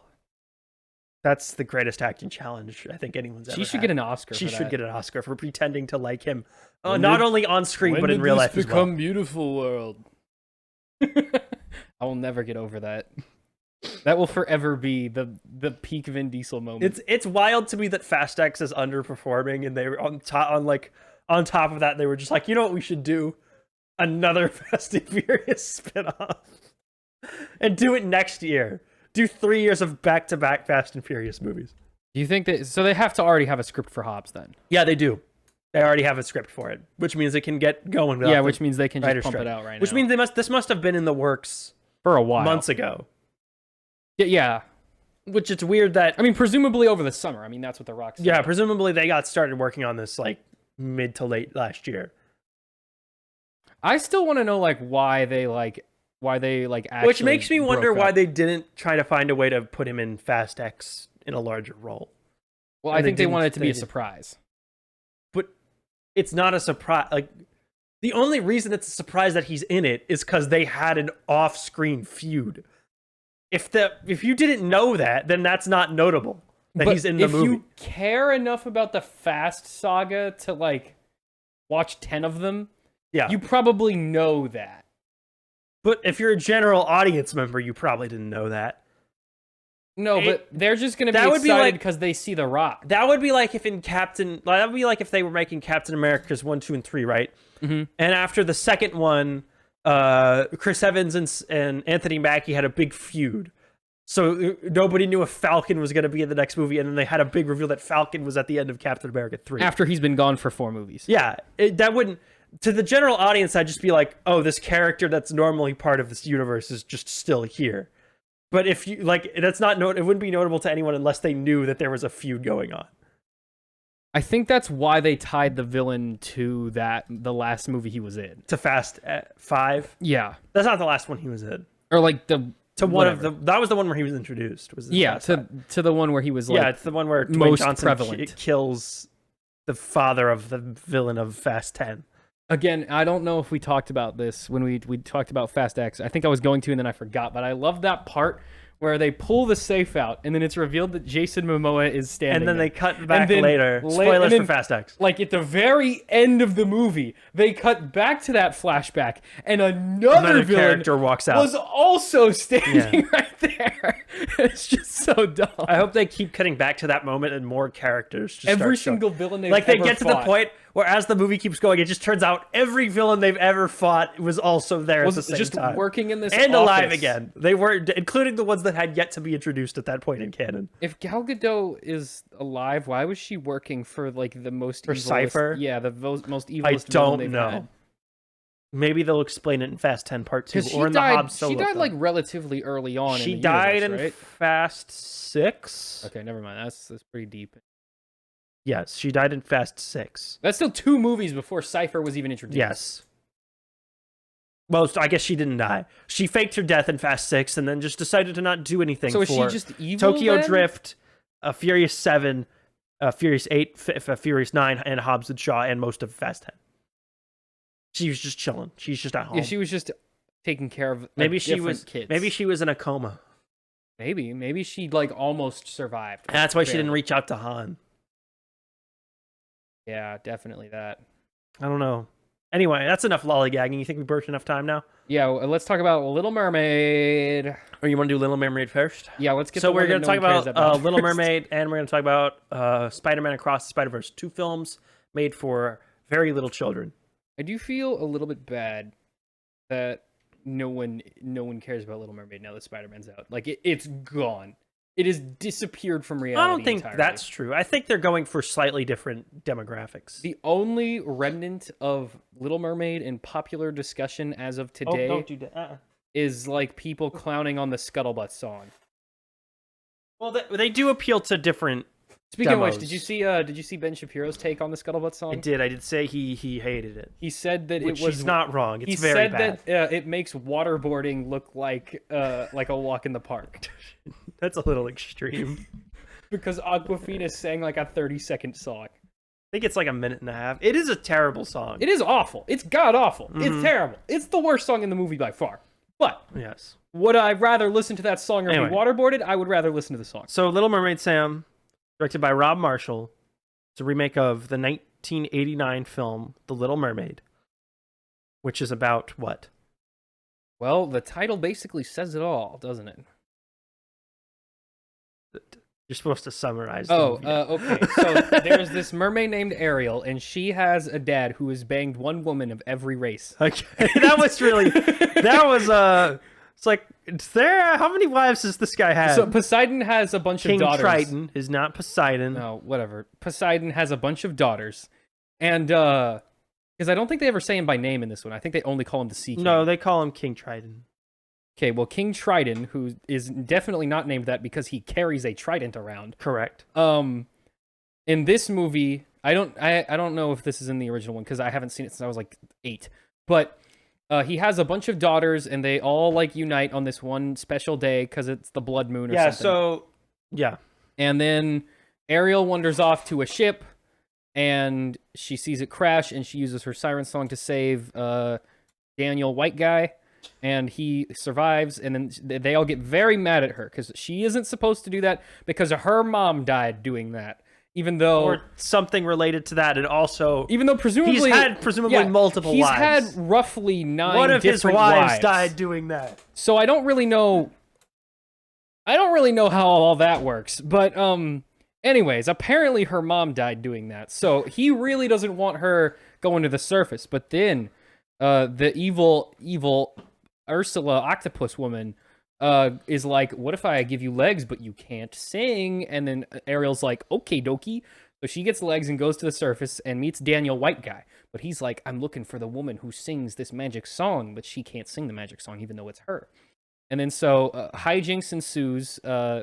This really annoying pelican bird thing and a sort of weird looking version of Sebastian try to get her to kiss Daniel White guy. Eventually they do, and everything is fine. That's a spoiler. Is it a spoiler if the movie came out 40 years ago? First. The movie came out 30 years ago! No, but this is a different film. But it's not. No, it isn't. Okay, just generally, Sam, have you seen the original Little Mermaid? It's been a very long time. But you have seen it. Do you remember the gist of it? I know for a fact I have seen everything that happens after she gets legs. I don't know if I have seen like the very beginning of the movie. Okay. So like I'm not sure. Does he have a bunch of daughters in the original one? Yeah. Okay, that I didn't know. So I haven't seen the very beginning. So just to tell you, I have seen both of them. I'm not the biggest fan of the original one in the first place. I think it's good. I don't think it's great. It's missing a second act almost completely. And it has a couple of issues. There's too many animal sidekicks.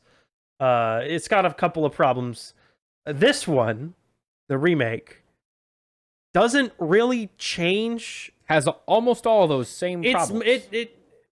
It doesn't do anything that, if you really love the original one from 1989, this movie won't offend you in any way. It doesn't really make any drastic changes. It changes like very minor details. For instance, in the original animated movie, Ariel misses like a concert that Sebastian was doing with all of King Triton's daughters. Yeah, I don't. And in this one, it's like a special holiday meeting that she's supposed to have. Yeah, her dad is just like, on this day, we all sit in a circle, and she didn't show up, and he's like, now why didn't you sit in a circle with us today? Yeah, and then also stuff like in the original movie, it's like an English kingdom. It's like, well, it's more of like just like an actual like royal kingdom. Yeah, so in this one, it's like an island nation. It is an island that has very clearly been colonized by some pseudo-European power. However, the rulers that are in place are people who are ethnically native to that island. Yeah. Who have adopted a random white child. Mm-hmm. Who's Prince Eric. None of that is inherently like a problem. It's just kind of confusing as to how they came to power in this way. Like, what? Yeah, and they changed... what Scuttle is a girl now.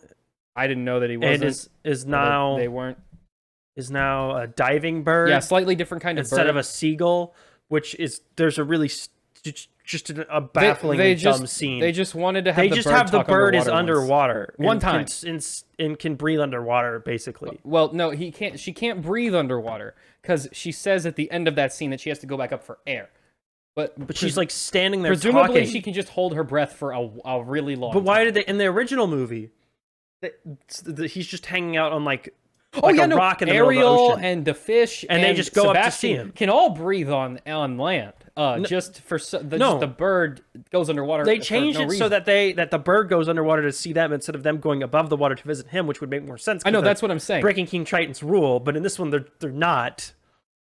The bird just dives under. It doesn't make any sense. Also, how would you meet that bird if that bird... Maybe he just dived underwater one day. I don't know. Whatever.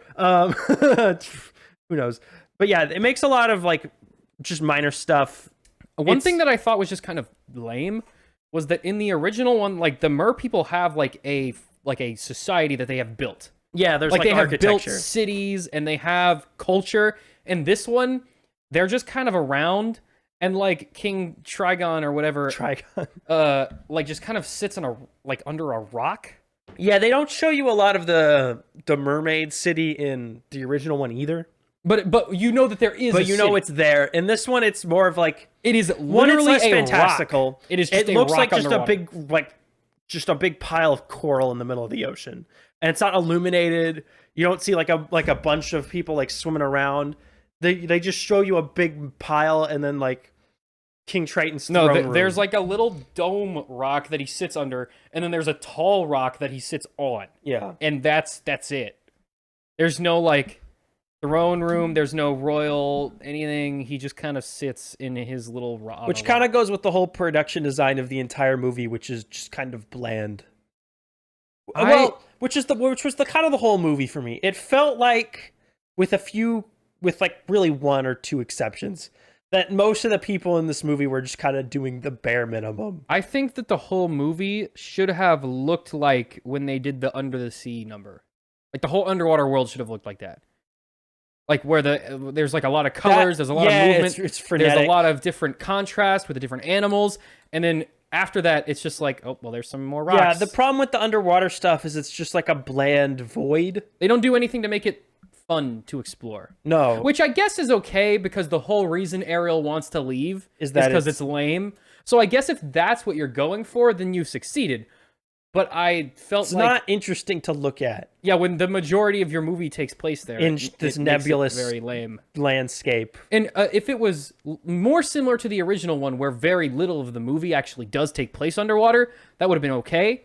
But because they have stretched out the portion where Ariel lives underwater so long, it makes that bland environment all the more like oppressive to people watching the movie.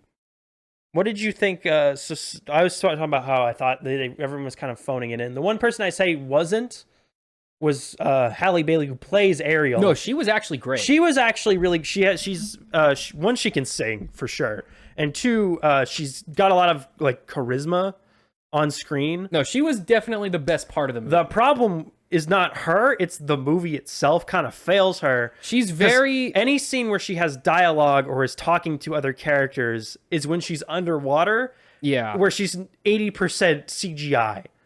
She has a lot of energy, and she brings a lot of energy to the movie.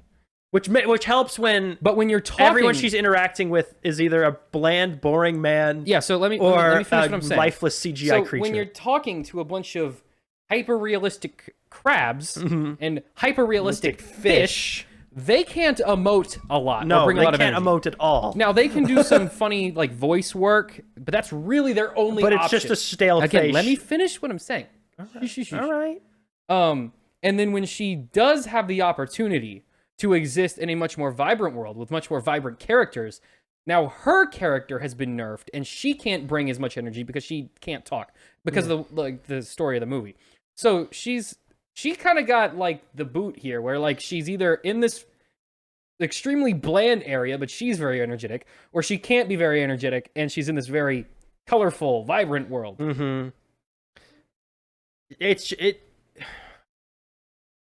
I don't like it that like for half the movie, everything I'm looking at is essentially rendered in a computer except for Halle Bailey's face.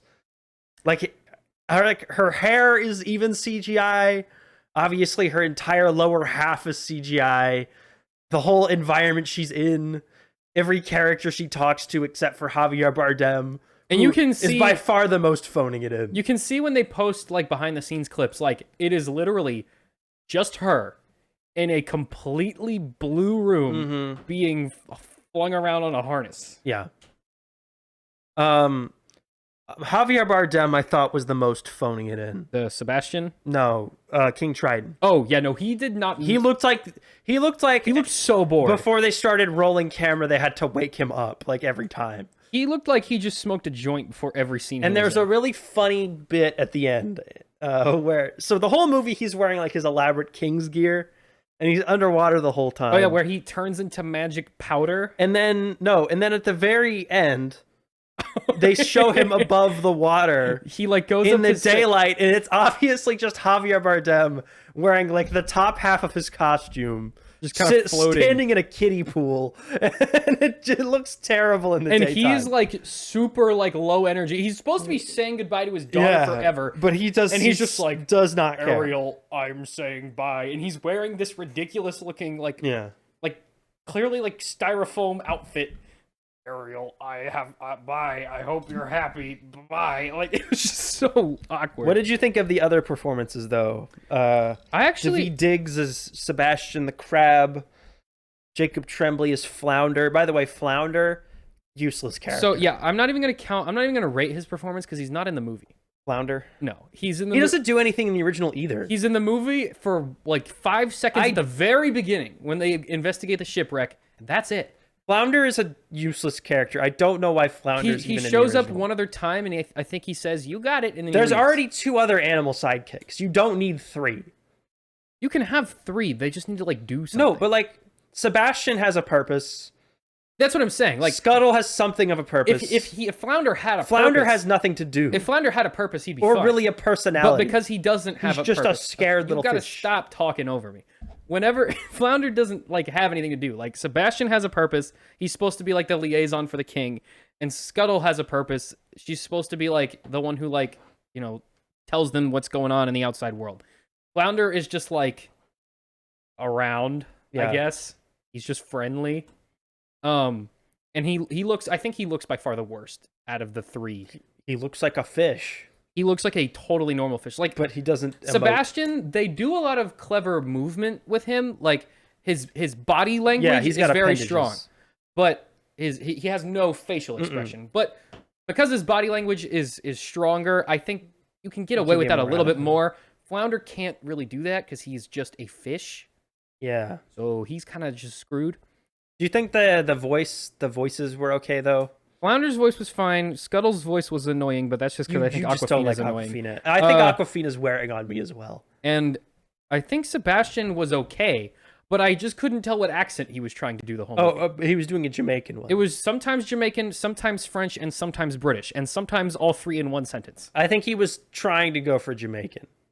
I think he was for the part where he sings the song in a Jamaican accent, but then for the rest of the movie, he's doing a French accent. And sometimes he forgets how to do a French accent and accidentally does a British accent. I thought they were all fine. Again, that was my general feeling out the whole movie. It's fine. It is fine. If you have a little girl, they'll probably really like this. If you have a little boy, I think they'll probably be bored. If you are a person who liked the original movie, this is mostly the same, so you probably won't dislike it. They At added, worst, you will be neutral towards it. Oh, Melissa McCarthy as Ursula. Real quick, how'd you feel about her? I thought she was great. I thought she did really good. I don't like the way they directed her to like just lay down all the time. I thought that was really weird. Yeah, like every scene she's in, she's kind of like just flopping around on the ground. She's like flopping around, and her tentacles are like pulling her around. Which I think I understand where they were coming from with that. Where she's supposed to be an octopus. They wanted her to move much like an octopus, where octopuses' heads kind of just flop around and they pull themselves around. But because she's not an octopus and half of her is a person, when she moves around like that, it just looks like she's like her spine is fractured or something. Like it was a little off. That character kind of inherently requires that you chew a lot of scenery. So she does do that, and I think she. Like, that was the casting where you see that and you're like, what are we doing here? Why is it Melissa McCarthy? And I did find it interesting that she doesn't really have, like, Melissa McCarthy as an actor is usually like a really like slapstick jokey performer. Yeah, she wasn't really very, and she wasn't like a funny character. They don't really give her like any comedic stuff to do, which makes me wonder why they cast her. I mean, I think she did a good job. I mean, she looked the part. I think out of all the characters in the movie, I think Ursula looked closest to her like animated counterpart. Yeah, I guess so. Because I mean, maybe the king did, but I honestly don't even remember what he looked like in the original one. He doesn't. He's so boring. Yeah, Oh well, yeah. I guess he is shirtless in the original, but yeah, he looks different. Because in this one, he's got armor on the whole was time. not going to get in shape. No, he's not. He's not ripped enough for that. Javier Bardem was barely okay with like putting the wig on. Yeah, I did like the Prince Charming guy. I thought he was actually Eric. Yeah, Prince Eric. I think that he was a lot more interesting in this than he was in the original one. He's very generic in the original. He's very generic in this too. He has a little bit more personality. He has a little bit more of like emotional range in this one. Yeah, as in like he's feeling more feelings than he was in the original, where he's just like a happy-go-lucky dude who just kind of stumbles around. And while they Ariel said is there. he has his own subplot going on where he wants to like reopen the nation to trade, or like, and his parents, the king and queen, want to remain like isolationist.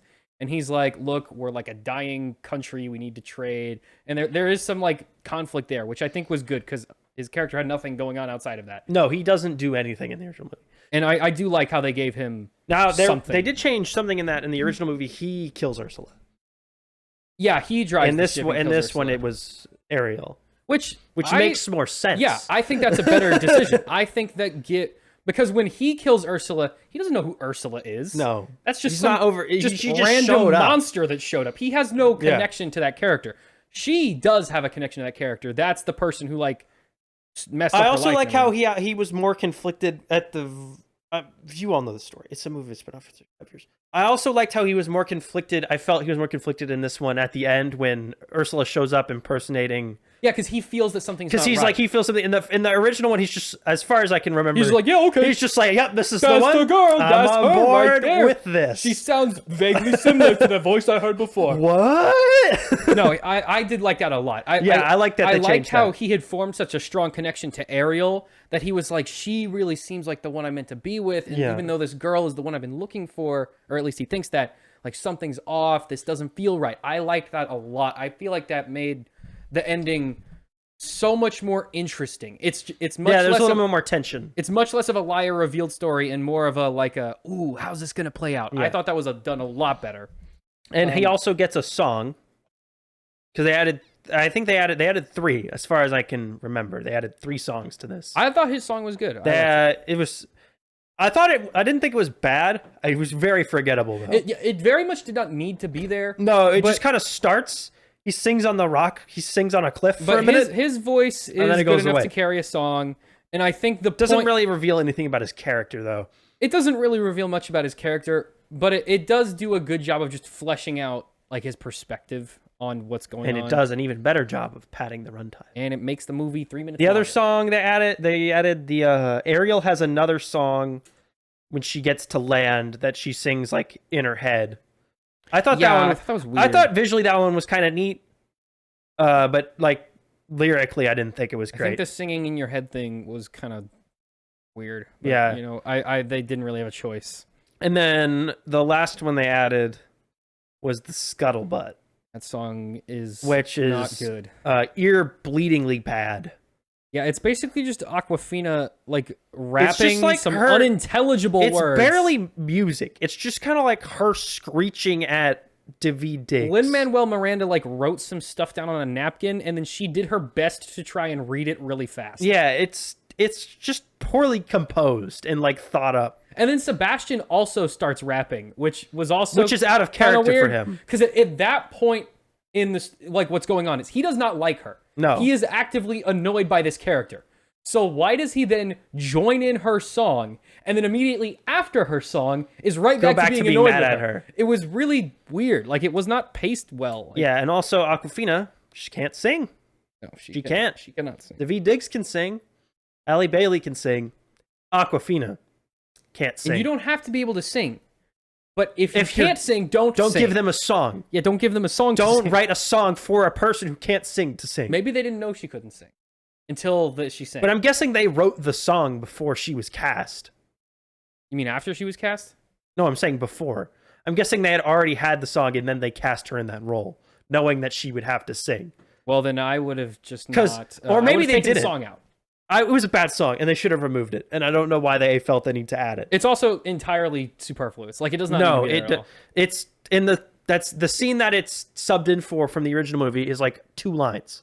It's really quick. Just get the information out so we can get Yeah, to the third Scuttle act. goes up and goes, "Hey, the prince is the going to princess- propose to someone." yeah. And in this one, she's like, "I gotta Wah, sing this wah, wah. this 2-minute song before I tell you the news." And Yeah. then she tells him the news, and I was like, "Oh, okay." Yeah, just the If you have to go to the bathroom during the movie, go during the go Scuttlebutt. when she starts singing that song. Yeah, it's towards the end, so you're gonna have to wait a little bit. But I think there was like maybe 15 or 20 minutes remaining when she sang the song. yeah, well, it was before the third act started. Yeah. Or like at the very beginning. Now, speaking of time, Sam, my biggest problem with this is that it drags a whole lot. The beginning It's especially. way too long. The beginning was a slog. I mean, the original one is less than an hour and a half, and this one is over 2 hours.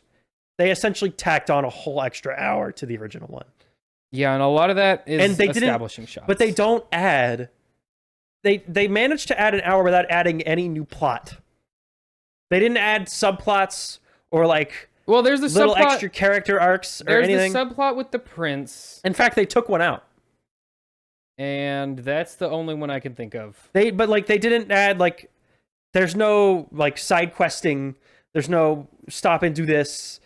No, the characters don't do any extra things. No, it's the same story, beat for beat. They just take longer to do everything just takes longer, so everything drags a lot. Yeah. Especially in our theater, which was very, very. I think the AC was broken.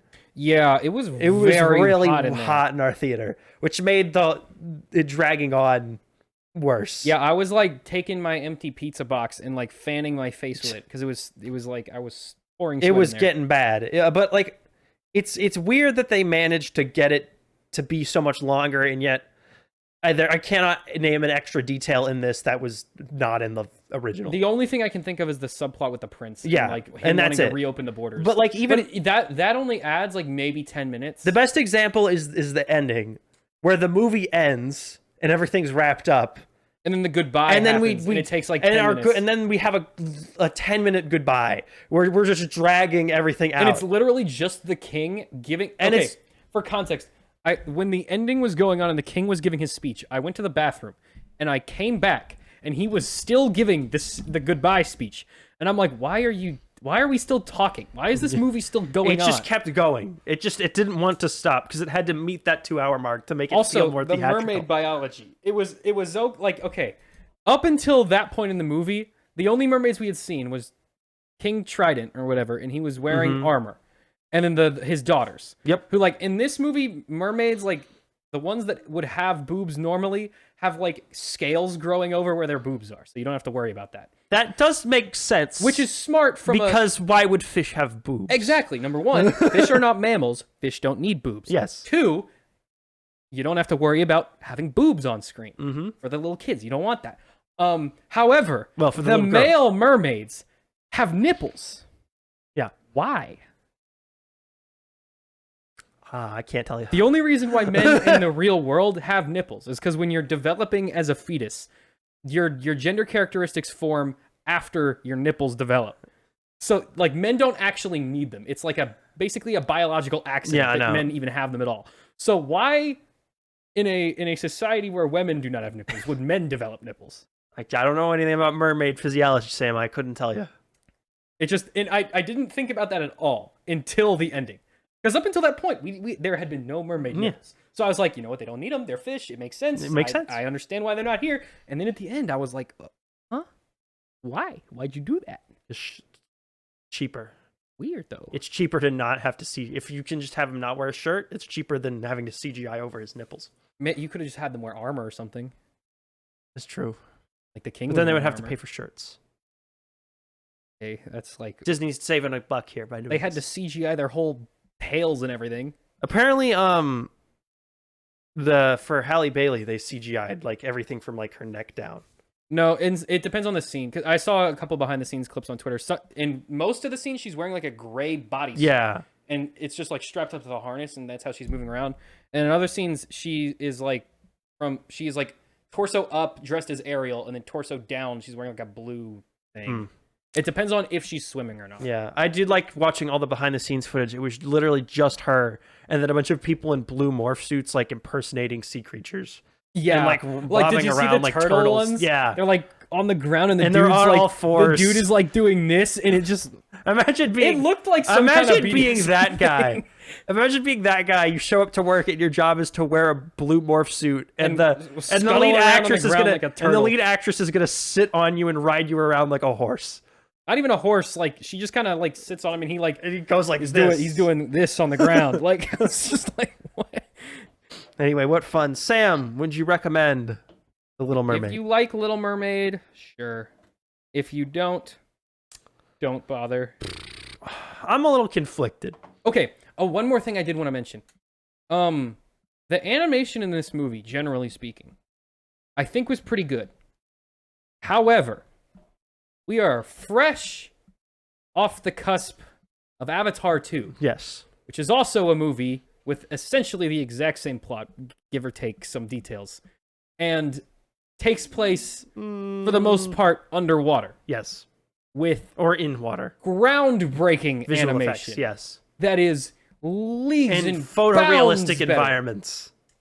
So, my question is, if they spent all this money inventing new technology to use for Avatar, Why don't we now apply that technology to this movie? Because that would be very expensive. Now, I know Avatar was a bajillion $1 million but this movie cost $250 million But also, Avatar had to invent the technology. Yeah. It's been invented now. Now it's it just should available. be cheaper to use. Yeah.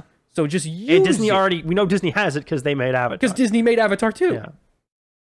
So that was I was just wondering why they did that. Like, why not just use the technology you made already or underwater stuff? So just to let you know, Little Mermaid doing fair in terms of box office, doing about as much domestically as Aladdin did in its opening weekend. That sounds about right. However, internationally, not doing nearly as well. That makes sense because it did about 96 million domestic over the 3-day, about 118 over the 4-day because it was Memorial Day weekend here in the U.S. And then internationally, it only did like 160 total. That makes sense to me because I'm assuming Aladdin made a lot of money in India. That's mostly because it's making next to nothing in China. Yeah, I mean that's for a variety of reasons. I mean, basically, they just don't want people. Number to see one, American movies. they don't. Well, that and the lead character is black, and Chinese. Sometimes they don't like it. They don't like that when that happens. Sometimes, not to say that all people in China think that. Just marketing wise, they don't have yes actors of other races.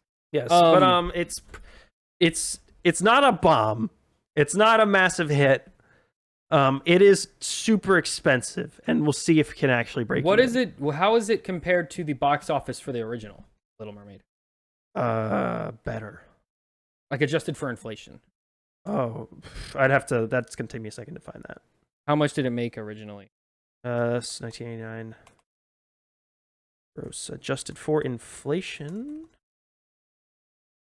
So, Little Mermaid did about 383 million adjusted for inflation.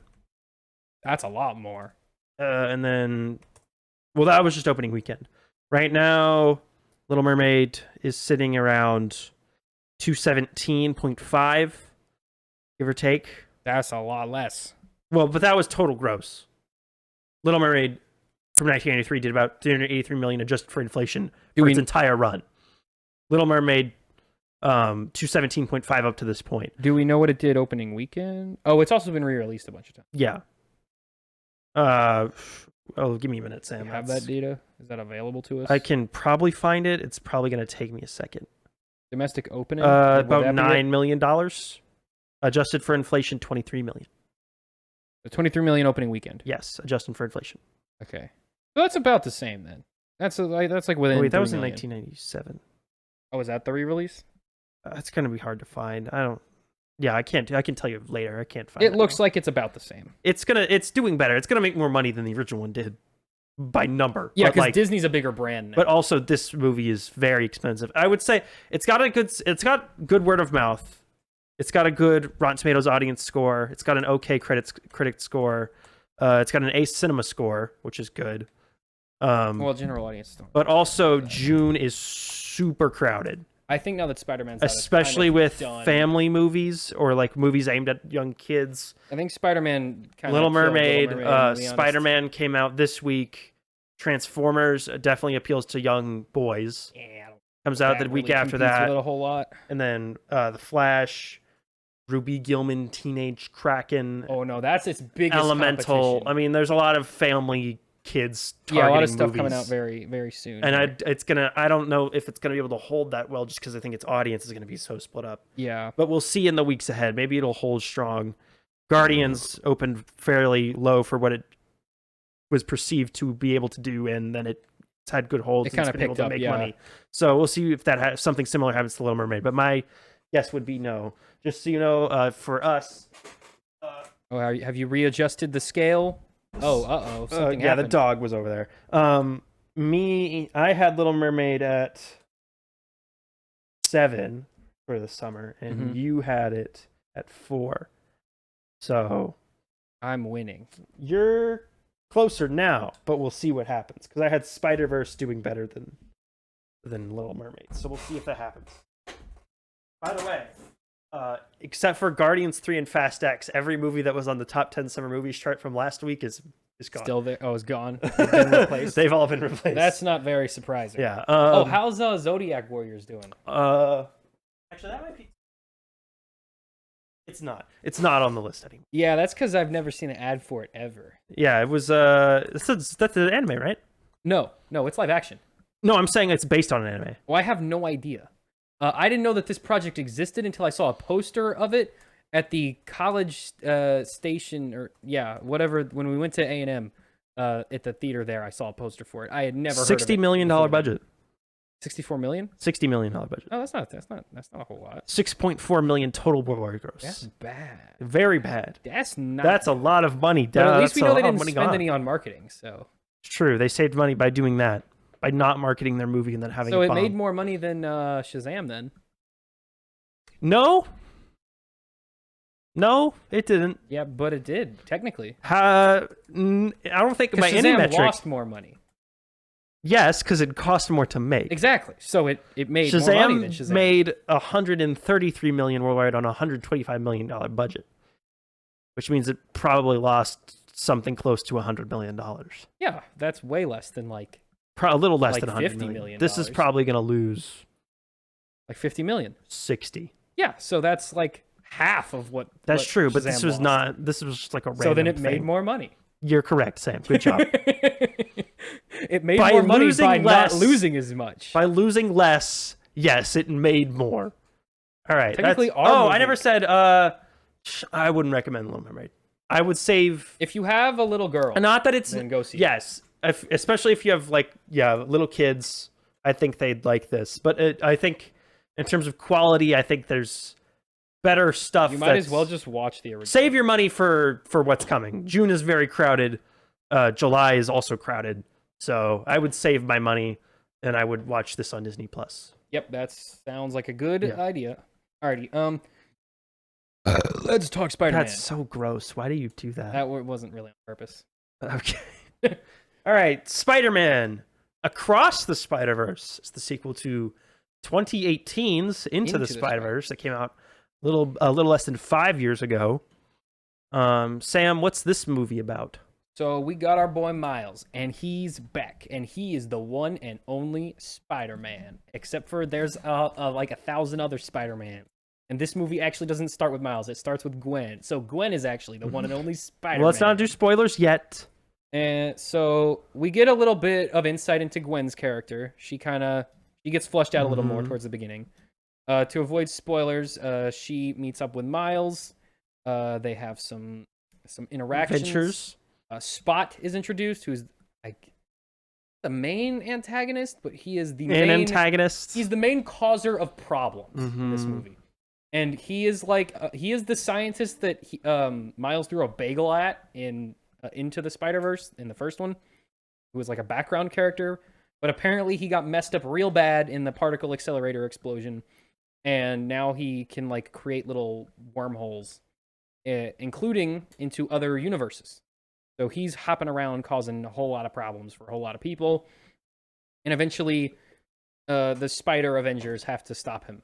Yes. And I will not go farther than that to avoid spoilers for the time Sam, being. what did you think of the movie? I thought it was very good. I would have appreciated if it was a whole movie. Yes. And wasn't half of a movie.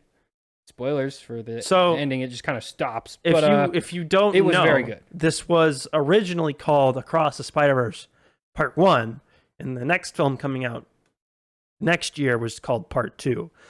And you can definitely tell because this is half of a movie. Yeah. In the same way that, not that this is the same movie it quality-wise. It says to be continued. Yes. Not that it's the same movie quality-wise, but this and Fast X, both in the same way, set up a bunch of stuff and then just stop going at a certain point. Just stop halfway through. Yeah, so in terms of visuals, it is so far. it's literally perfect. There's not a single problem. Like, we thought the first Into the Spider-Verse was groundbreaking animation-wise, and it was.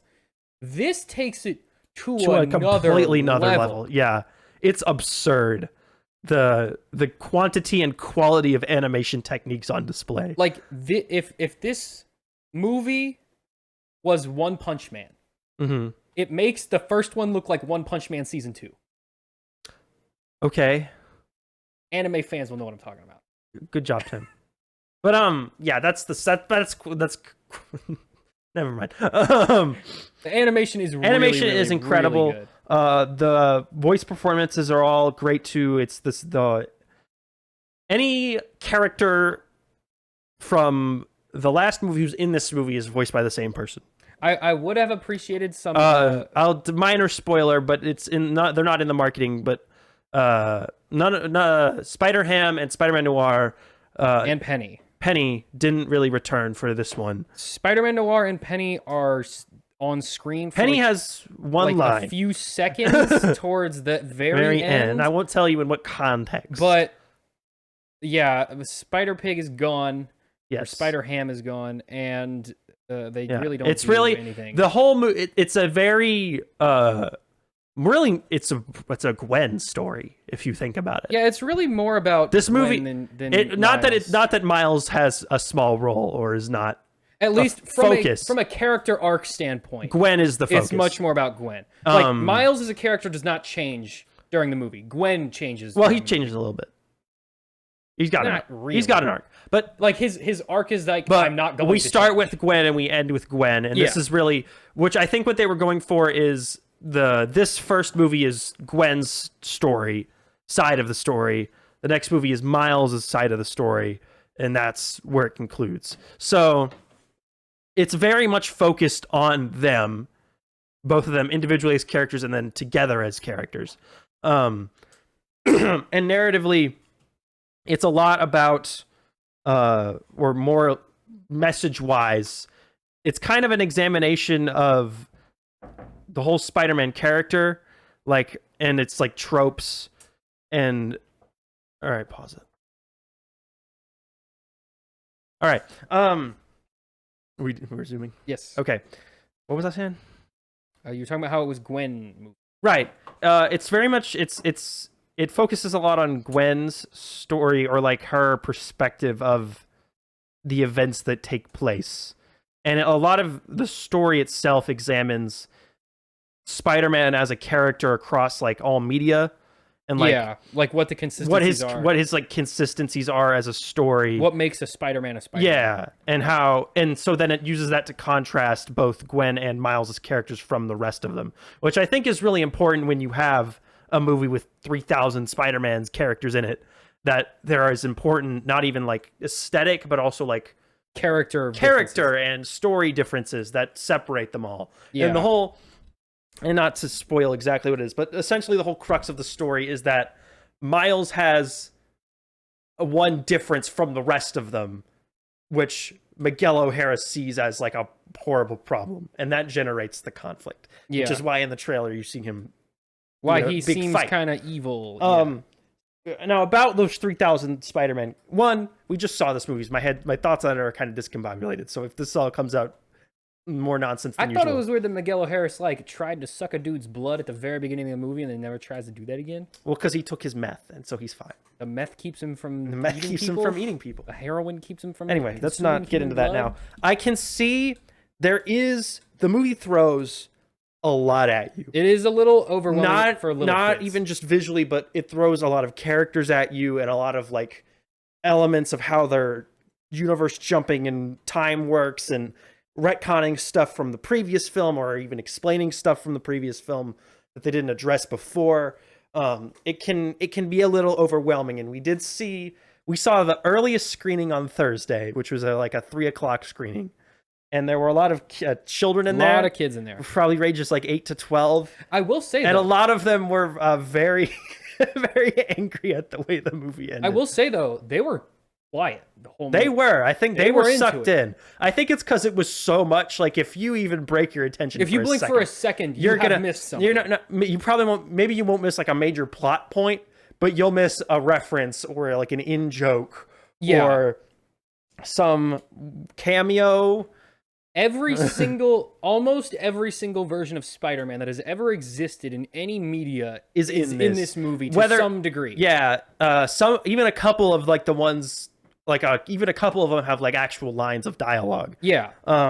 Like Spectacular Spider-Man. Spectacular Spider-Man shows is up and he has a line. He has one line. The Insomniac video game Spider-Man has a line. Yeah. Like there's a lot of very quick blink and you'll miss it stuff. type cameos and stuff Which like is that. why I think it can be overwhelming, because if you like stop and like look at that for a second, the movie just keeps going. Yeah. It's very fast, which I think it does help when the fact that it's 2 hours long and there's no resolution, but that it moves so quick. Yeah. Because I felt like if it dragged a little, it would feel like more of a waste of time. Right when the movie ended, there was a rousing, oh man, no, that sucked, like from all the little kids. Yeah. Who were like, oh wait, we don't get to see. We don't get to see how this ends. It just stops. Yeah. Which again, I think they should have kept the part 1 subtitle. Yeah, I think part 1 would have been clear to people what this. It would have it's tempered half a story. expectations, I think. Yeah. Or not even tempered expectations of like quality, but just no. That's people know going in that this is not a whole movie. I don't mean tempering expectations of quality. I mean tempering expectations of like how it's going to end. Oh yeah, of like there's going to be a resolution to this, because there isn't. Yeah, it just stops. It just stops, and it stops in a very interesting. They drop a very interesting idea at the very end, and then they stop because we don't have time to keep going. Yeah. What did you think of all of our various characters? So we have not only Miles, we have Gwen. Peter B. Parker is in this, although he comes in fairly late. He doesn't really do. Much. I was kind of surprised how little he had to do. Yeah, and he's a little one note. So yeah, he's doing this bit where he has a kid now, and his whole joke is that he just keeps talking about his kid. But then there's like very serious character moments happening. Yes, and he's still like, my kid though, isn't my kid the coolest? I have one problem. Maybe not more than one, but my main problem. Without getting into like major spoilers, yes, because this is stuff you've seen in the trailer, so I don't consider this spoilers. But Miles Morales is running from all the Spider-Mans. And again, I'm not saying why, but this is in the trailers. You know this happens. He's running from all the Spider-Mans. He is like in the worst possible situation. He has no help. No one's there to help him. He's on his own. He's running from everyone, and he like finds a place to hide. And then Peter B. Parker is like there, like finds him, and he's like, "Hey, look at my kid. Look how cool my kid is." And I'm like, this just seems weird. Like Spider-Man needs help right now. Like he's at his lowest point, and you're like, you want to joke about like how cool your kid is. Yeah, like, this is just weird. My main problem with the movie. Now it did transition into a good character mode. Yes, we can talk about later. Is but that the way it started was weird. This has a problem that many superhero movies suffer from, which is serious moment undercut with a joke.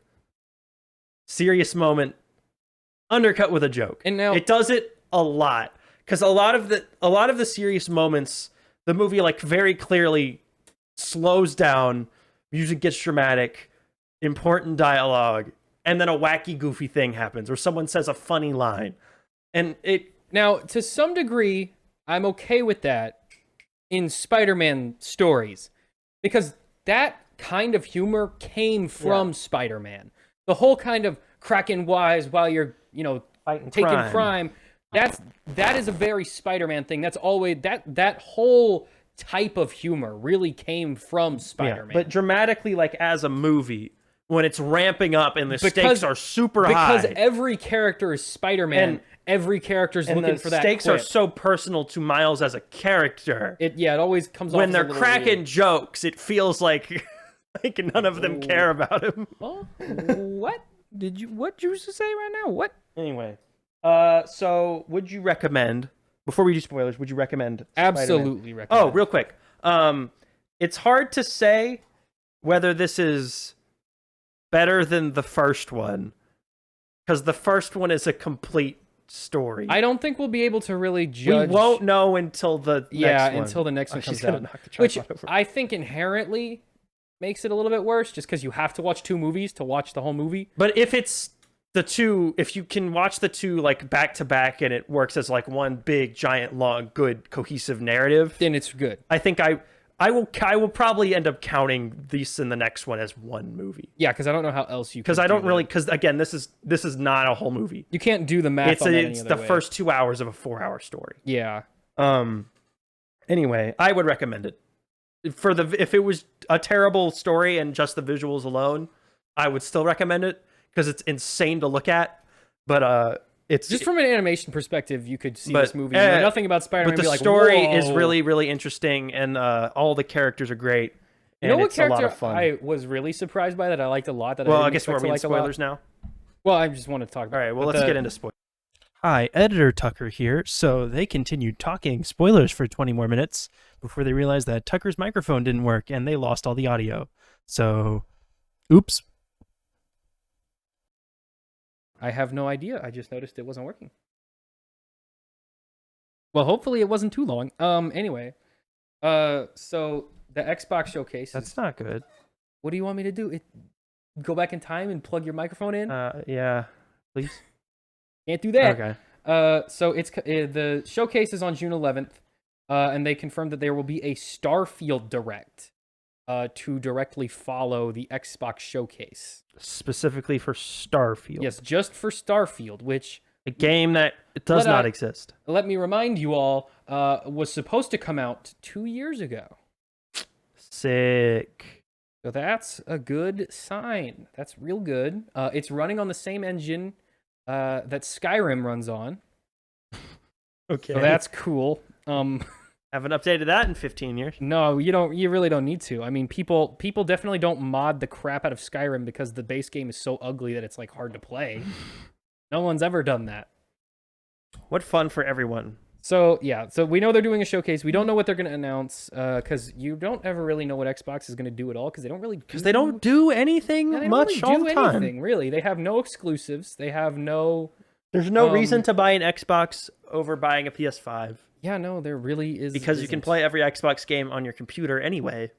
Because they decided that their best way to win the console wars was to not have exclusive games. They also said recently that they just they have given up on making consoles good. Yeah. Like the CEO of Xbox straight up said, yeah, because we lost during the PS4 Xbox One era, which they did quite handedly. They lost to the Switch. But he said, yeah, because we lost that, we're just giving up. Like we're not gonna make it's clear that making good software isn't gonna boost our console sales. And that would be clear if you had ever made good software. To that I say, number one, you don't make games ever. You spent $800 I feel like you'd be able to make that claim if you had made enough good software and then that didn't work. But they didn't make any good software. They have made a game, Halo Infinite, which cost upwards of $800 million, and is not. It's not bad, but there's just nothing there. There's nothing going on with that. Xbox is in a real weird spot, which is why I'm interested in their showcase. I'm curious to see what they do with it. Well, I saw 2 movies, Sam. What are those? I watched one on Apple Plus. That one was called Still, a Michael J. Fox movie. It's a documentary. It's about an hour and 40 minutes long. Is it also about some product from the 80s? No, it's about the actor Michael J. Fox. Oh, it's a documentary. Yes, that's what I said. Is he in the movie? Yeah, it's about his life. Obviously, very famously, he was, of course, big in the 80s. He was in Back to the Future. He's Marty McFly. And then he was diagnosed with Parkinson's. And that, of course, dramatically affected his life. And the whole movie is it's a lot about his battle with Parkinson's and how that affected him and his career and his family. But it's also really interesting because he also goes into like his early days in acting, like when he was filming Back to the Future. He gets into how he was filming that and he was filming his sitcom Family Ties at the same time. So he would wake up in the morning, shoot Family Ties all day. Someone would pick him up from the Family Ties set, drive him to Back to the Future set. He would film all night. He would go home. He'd sleep for like 2 hours, and then he'd go back to shooting Family Ties. And he did that like every single day for like 3 months. And he's like, I don't know if any of the work I'm doing is any good. I'm barely conscious. I don't know how this is. And then Back to the Future blew up. Family Ties he won an Emmy for. And then his other movie, Teen Wolf, which he shot just before Back to the Future, came out after Back to the Future. But no one remembers that one. So he just had this dramatic blow up in popularity. Like all of a sudden. In the middle of the 1980s. And then right after that, he's diagnosed with Parkinson's. And then he hides it for like 15 years. It's all really interesting. It's a really well-made documentary. The last thing I saw Michael Fox in was that episode of Curb Your Enthusiasm where he like spends the night at, at his house, and he has the Parkinson's shoes that are like heavy so that he doesn't like shake as much, but he's like intentionally like clopping on the floor to keep him awake. That's the last thing I saw. Yeah, but it goes. He's a really interesting guy because he's very conscious of the fact that like he is not going to be alive in like probably 10 or 15 years. Yeah, that's sad. Yeah, and so he's like the movie is it focuses a lot on him, and his health like is actively declining as they're making it. Like he experiences like 3 major injuries like That'd while be really they were sad shooting. to be filming. Like it's really interesting, but he's also like a really optimistic person. So it's not like a pity thing. Yeah, like he's a really interesting guy, and he's very optimistic about the world and about his family, despite the fact that like he's had this crippling disease for most of his life. So it's a really great documentary. I highly recommend it. Again, it's on Apple TV Plus. So if you have it, Ted Lasso is over. So while you have that extra month to expire, might as well check out still a Michael J. Fox movie. And then I also saw in theaters. I saw The Machine, the Bert Kreischer comedy. Oh, that looks so bad. Based on his partially based on his stand-up but he's like routine. one of the most annoying comedians. I saw it with a friend, and my friend really liked it, but I was not a fan. It was Mark Hamill's in it. Mark Hamill's in everything. Mark Hamill's in everything. He's also not that good of an actor. Mark Hamill is in Rhapsody Street Kids Save Christmas or whatever it's called. No, it's if you're a fan of his comedy, I'm assuming you'll really like it. I'm not. I've seen that. I think his voice is just really annoying. I've seen that routine. I've seen his to tell the whole machine story. You probably have to. But it's all right. It does this really annoying thing where it's got like stylized like when they throw up like the font, the title of whatever location they're in, right? Mm-hmm. It's like blah blah blah blah blah blah. They kept doing that, even but after you knew where after it was? They were already at the location. So they were like on a train, and then after being on the train for 3 minutes, they'd cut to an establishing shot, and it would be like the train. I was like, we know. Yeah, thanks guys. I know. I'm here. I also Bert Kreischer is not a good actor, which was he's obviously really like a bad. stand-up comedian. The whole cast, none of them were really strong actors. No one was really good. He has like a Russian mobster friend. He's the best actor in the cast, and then everyone else is just like not great. And it's not very well edited, and it looks like it Netflix tries to have special. It's just like adapted. I was watching it. I was like, this is a Netflix movie. This is a movie that you would see. The first time I saw the trailer, I was like, this just seems like sort of a stylized Netflix comedy special. It's not even really all that stylized. It's just a Netflix movie, complete with just like a cast of like guys you grab bag of random celebrities. You've seen not even that. Like you've seen in like the background of other stuff. Like you're like, that guy was in that one episode of that sitcom. Oh, like that guy who was in like one of the Buy More employees in Chuck, who's in like every it's show. Stuff like that. It's I would not recommend you go see it. It's not worth paying money for. I did see it on a discount Tuesday. That's so good. The ticket only cost me like $6, so I was a little bit more friendly to it than I probably would have been otherwise. But yeah, so I would recommend still. I would not recommend The Machine. All right. Well, is there any other news? No, that's all I have. All righty. Well, I think that pretty much concludes the show, guys. We'll be back next week. Talk about something news. Transformers, if we have Transformers will be depending on when we film the show. We'll talk about Transformers. We'll talk about Transformers at some point. Depends on whether or not. And then after that, we got the Flash. I'm super interested to see what that is.